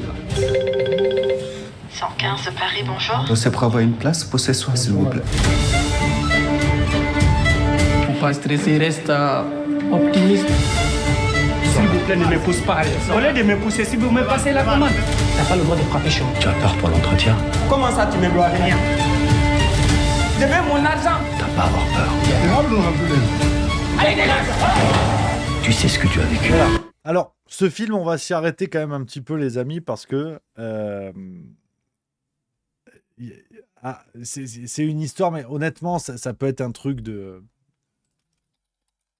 South Park. C'est vraiment un truc de South Park. Et je dis ça, mais j'ai même pas envie de me moquer, en fait. Même pas envie de me moquer, évidemment, parce qu'on parle de sujets qui ne sont pas drôles, quand même, soyons sérieux. Mais c'est une histoire de South Park, parce que on est vraiment, mais pour vous dire à quel point ce délire bourgeois, Je vous ai montré les bandes annonces. L'effet comique d'accumulation peut vite se transformer en effet dépressif. Donc, on va arrêter. Mais si vous voulez, la volonté de faire entrer des messages au chausse-pied avec tout le temps les mêmes films, tout le temps les mêmes idées, tout le temps les mêmes machins, c'est risible. C'est risible. On parlera du volet financier après. Mais sur ce film, l'histoire de Suleiman, on est vraiment sur si vous voulez, sur quelque chose qui est de l'ordre de South Park. L'acteur qui joue donc Suleiman dans le film s'appelle Abou Sangaré, qui a été récompensé à Cannes. Était sous le coup d'une OQTF. Déjà. Ça, après, on s'étonne que, que les OQTF ne soient pas appliqués, que machin, ça fasse des débats. Enfin, pour vous dire déjà le point de départ du truc. L'acteur Abou Sangaré n'a toujours pas, d'après un article du Huffington Post en date d'aujourd'hui, du 10 octobre 2024, regardez, hein, il n'a toujours pas de titre de séjour. Donc, si on résume l'histoire, vous avez un cinéma parisien bourgeois qui s'excite sur ces causes sociales qu'il ne défend que dans les films, hein, qu'on soit bien d'accord. Quand le cinéma, pour nos élites culturelles, aider quelqu'un, c'est faire un film sur lui. Prendre du pognon sur sa cause, lui en donner un petit peu, allez, dégage. Là, sur l'histoire de Suleiman, vous avez un acteur sous le coup d'une OQTF qui n'a pas de titre de séjour et qui joue le rôle d'un sans-papier en France. Donc vous avez en fait une mise en abîme que beaucoup de médias ont applaudi en disant « Mon Dieu, qu'est-ce qu'il joue bien son rôle ?» Ben oui, connard, c'est sa vraie vie en fait. Et donc nos élites bourgeoises, non contentes, si vous voulez, de jouer aux bonnes âmes en faisant des films sur ces sujets-là, des sujets dont ils se foutent une fois que le film est terminé, hein, qu'on soit bien d'accord. Parce que sinon, beaucoup de migrants à Paris ne dormiraient pas dans la rue. Ils dormiraient dans des appartements, dans les plus de 5 millions de mètres carrés de bureaux vides qu'il y a à Paris. Hein. Le chiffre a été battu, c'est sorti hier ou aujourd'hui. Tous les migrants seraient logés par toutes les bonnes âmes. Imaginez hein, les producteurs de cinéma, les acteurs de cinéma qui doivent peut-être avoir un certain patrimoine immobilier, ils pourraient loger plein de monde. Et c'est bizarre parce que les gens sont sous les ponts à Stalingrad. C'est quand même bizarre. On fait plein de films pour dire si, il faut aider les migrants, il faut être des bonnes âmes, il faut aider les gens. Et à Paris, il y a plein de migrants. Il y a tous les acteurs, tous les producteurs, tous ceux qui font du pognon avec ces histoires-là. Et pourtant, les migrants dorment dehors. C'est quand même fou. Oh, c'est bizarre, tu vois. Et là, on va encore un peu plus loin. Je rigole, mais vraiment, je ris jaune, les amis, sur ça. On va encore un peu plus loin. On exploite, soyons clairs, parce que je suis curieux de savoir le salaire qu'il a reçu pour ce film. Je suis très curieux de savoir ça. On exploite un sans-papier sous le coup d'une OQTF, on le fait jouer le rôle d'un sans-papier, histoire de boucler la boucle et que la blague soit extraordinaire. Le mec vient à Cannes pour être récompensé, il n'a toujours pas de papier. Et vous avez tous ces bourgeois qui applaudissent. Mon Dieu, éblouissant, a dit Le Monde. Mais éblouissant de conneries, en fait. Éblouissant de conneries. Alors, effectivement, il y a Stealth 5 qui rappelle au QTF, ça ne veut pas nécessairement dire qu'il soit délinquant. On est absolument d'accord. Absolument d'accord. Je ne mentionne pas le fait qu'il soit sous le coup d'une OQTF pour dire c'est un terroriste ou quelqu'un qui a un casier judiciaire. C'est pas ça. L'obligation de quitter le territoire, ça peut être aussi, vous avez passé un certain temps sur le territoire sans papier, vous vous faites chipper et faut retourner d'où vous venez. Absolument, qu'on soit bien d'accord. Ça peut être plus compliqué. Mais... c'est extraordinaire. Et regardez, comble du comble, ce que nous dit le Huffington Post, le préfet de la Somme a levé la mesure qui pesait sur l'acteur primé au Festival de Cannes. C'est-à-dire que vous avez un préfet, autre symbole de l'élite bourgeoise, qui, mais dans un réflexe du Moyen-Âge, dans un réflexe vraiment d'un seigneur qui, comme ça, libérerait d'une obligation l'un de ses sujets, hein, qu'on soit bien d'accord. Vous avez le préfet de la Somme qui dit il a fait le film, j'enlève l'OQTF.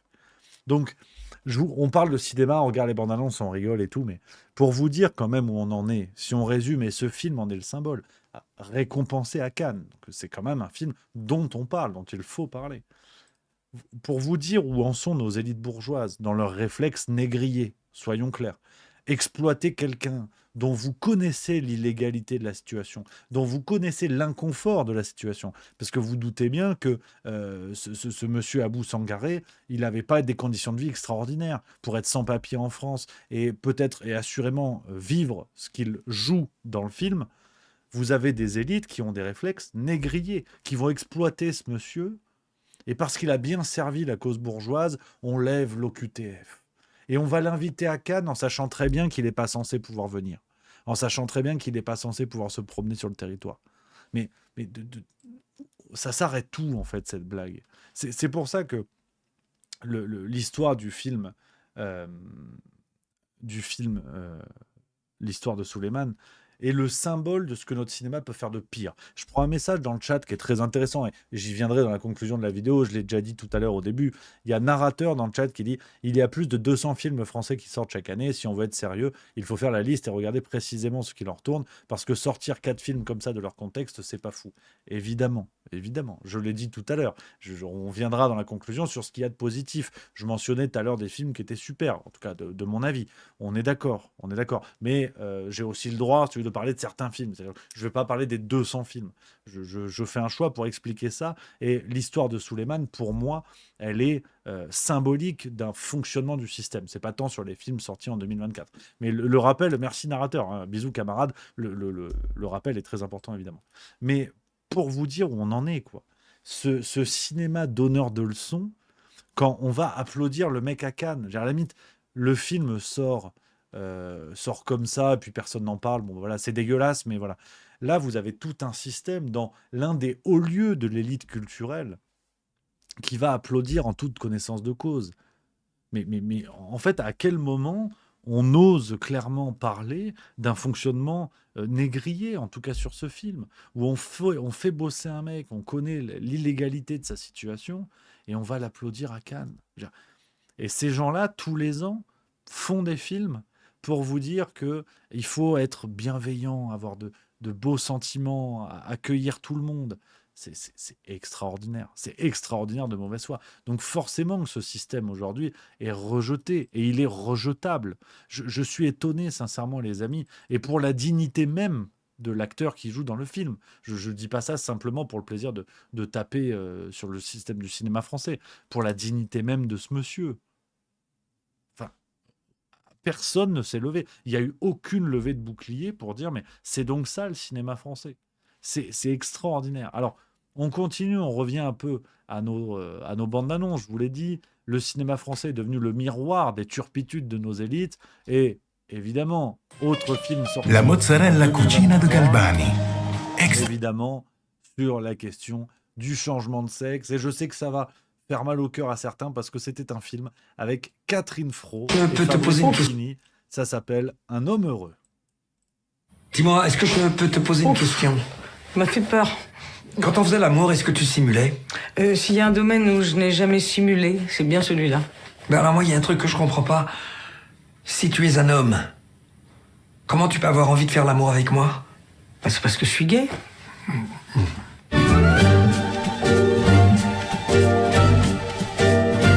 Non mais je sais que c'est difficile pour toi, mon chéri, je comprends. Mais on va finir par y arriver, non?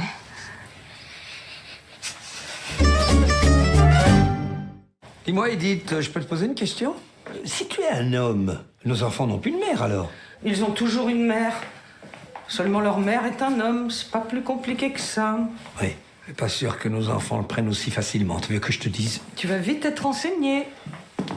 Edith, je t'interdis de leur annoncer. J'ai quelque chose à vous annoncer. Pas facile à dire. Voilà.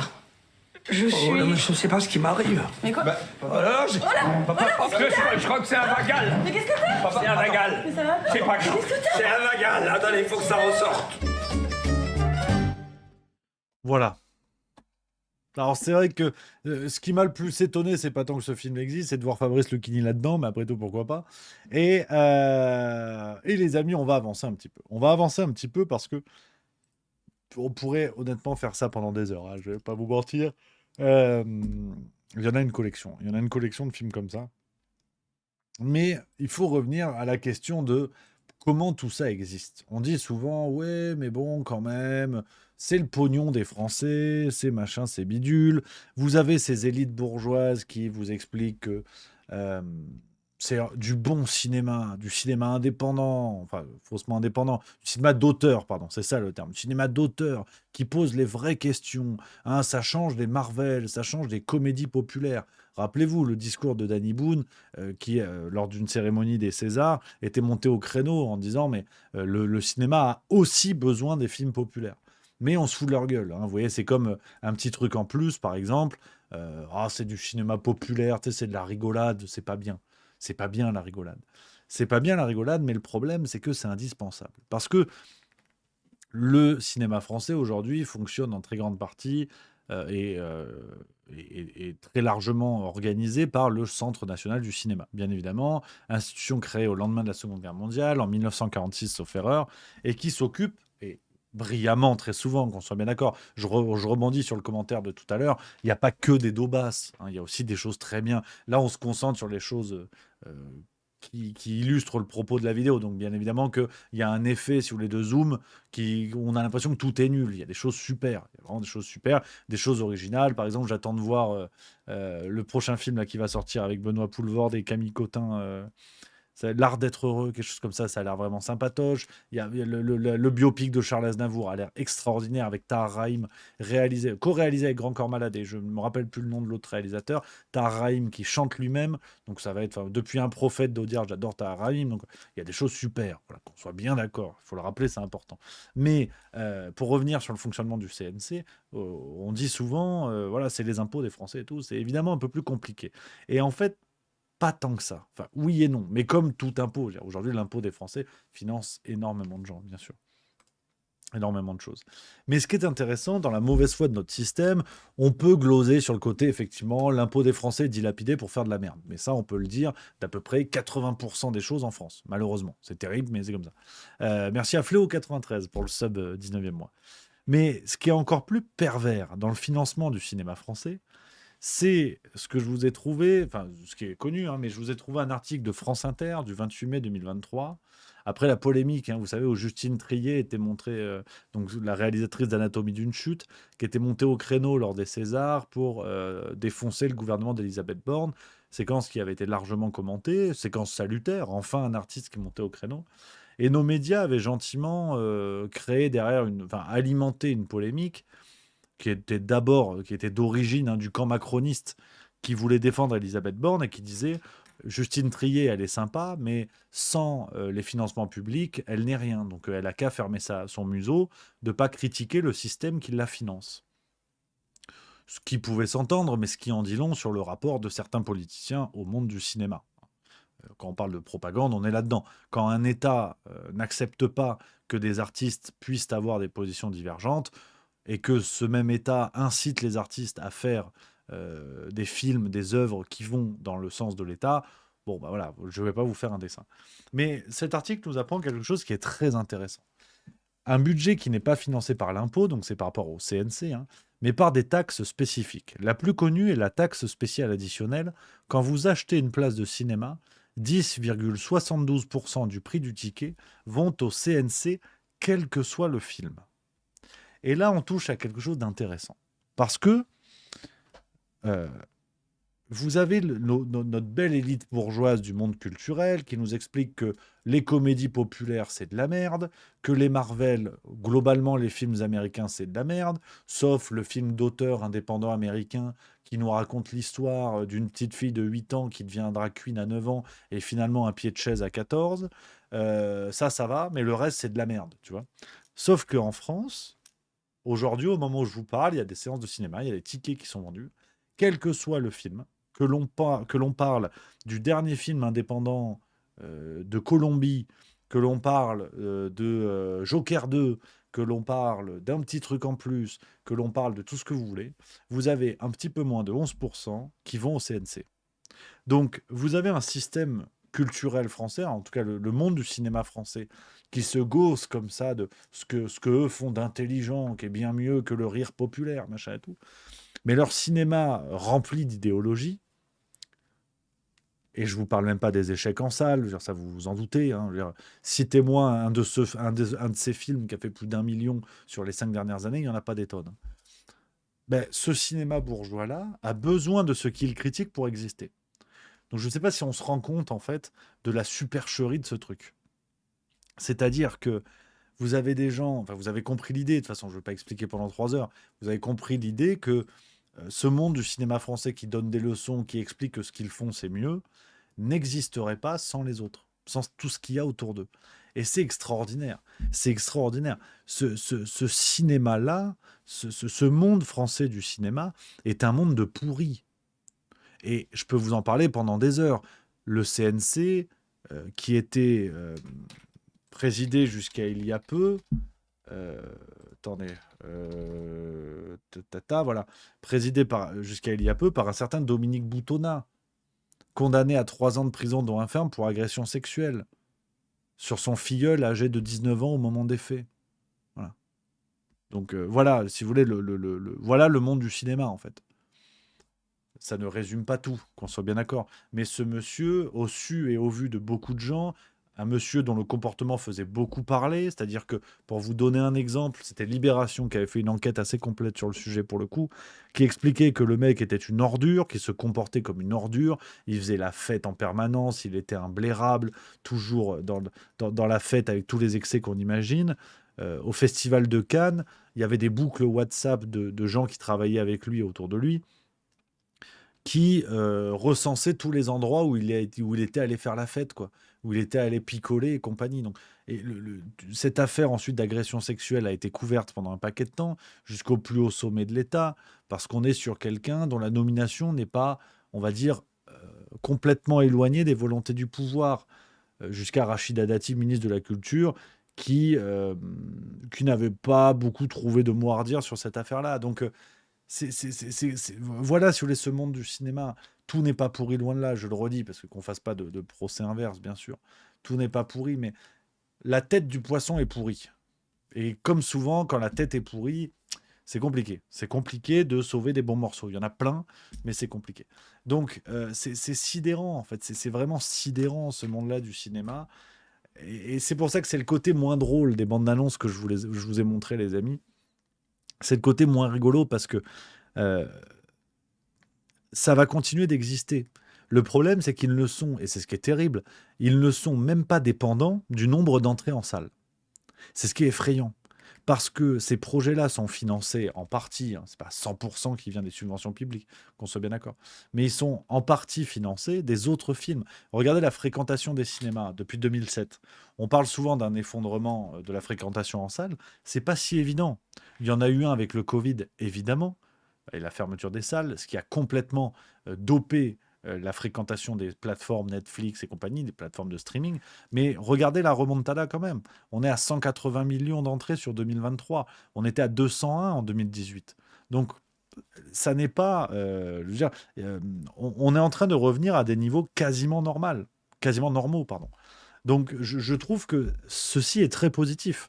Mais tous les films de merde qu'il y a, je pense que, et vous le savez, enfin, les films de merde, non pas parce que je n'aime pas, mais les films idéologisés jusqu'à la moelle et qui existent grâce aux gens qui ne vont pas voir ce genre de film, je pense qu'au contraire, il faut en parler. Il faut en rire. Et et vous savez, c'est la nouvelle dynamique, il faut humilier ces films-là.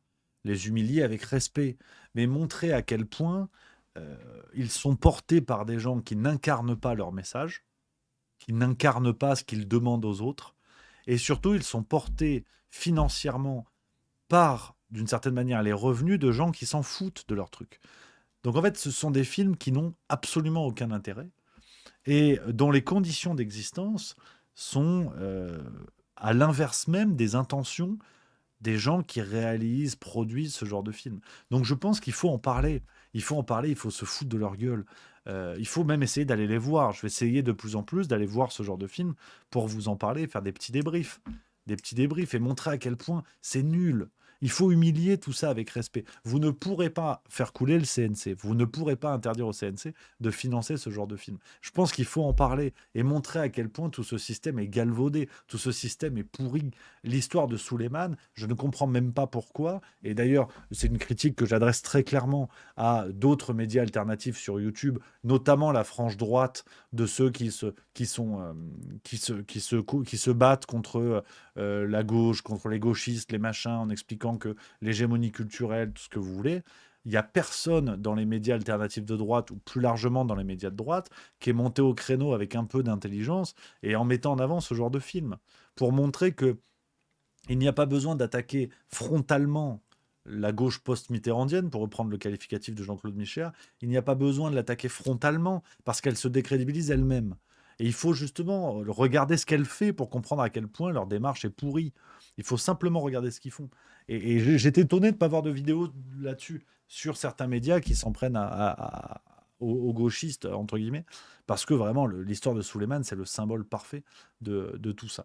Donc je voulais vous parler de ça, les amis. Et j'avais une dernière chose.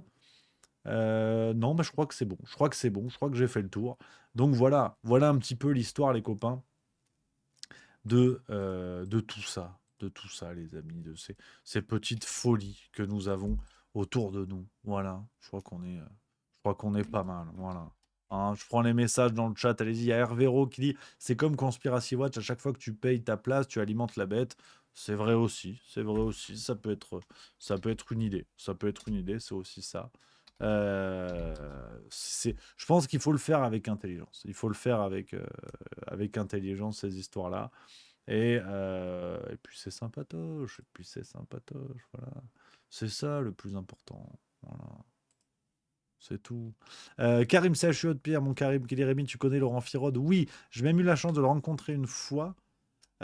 Fort sympathique, et effectivement les films qu'il a fait qui sont vraiment très chouettes et qui évidemment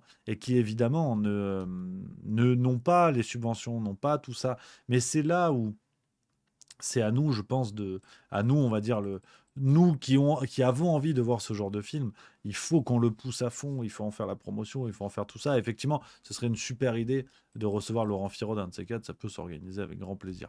Je prends vos messages. Il y a Gilomax92 qui dit j'aurais aimé avoir ton avis sur le défilé de mode des joueurs de l'équipe de France de foot. M'en parlez pas, ça va m'énerver. Qu'est-ce que vous voulez que je vous dise? En fait, la question, c'est surtout ça.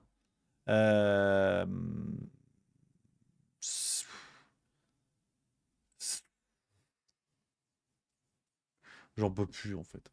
J'en peux plus. Honnêtement, Alors, enfin, déjà, le monde du foot, bon, on va pas refaire, on peut en parler pendant 3 heures, mais bon,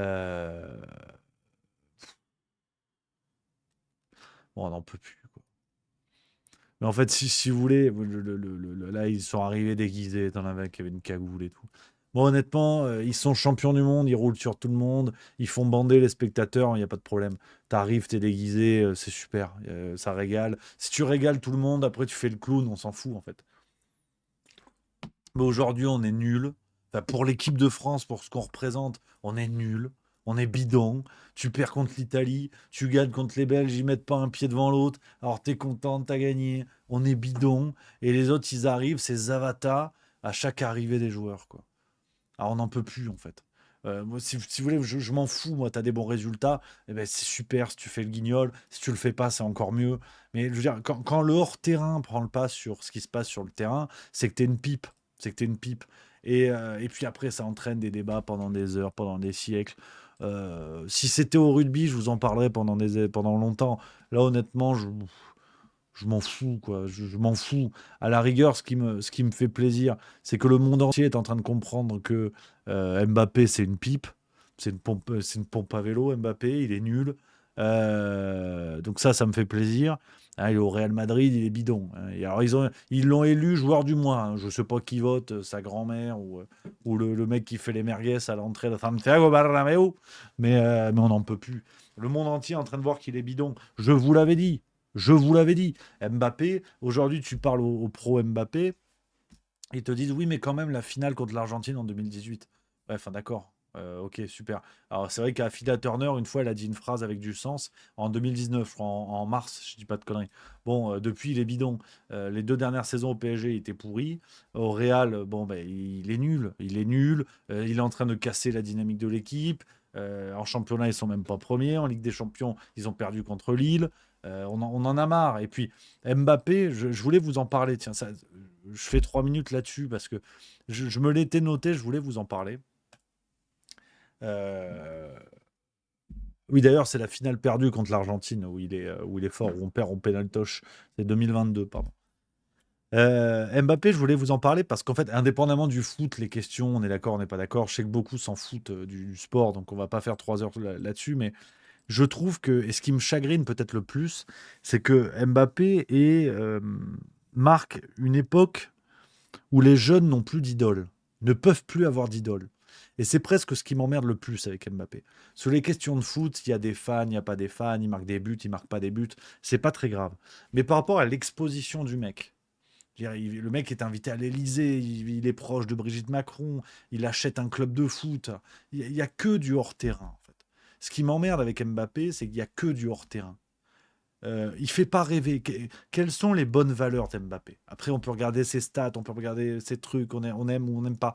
Je m'en fous de ça. Quelles sont les valeurs transmises par Mbappé? À quel moment ce mec-là donne envie aux jeunes? Comparé avec Zidane.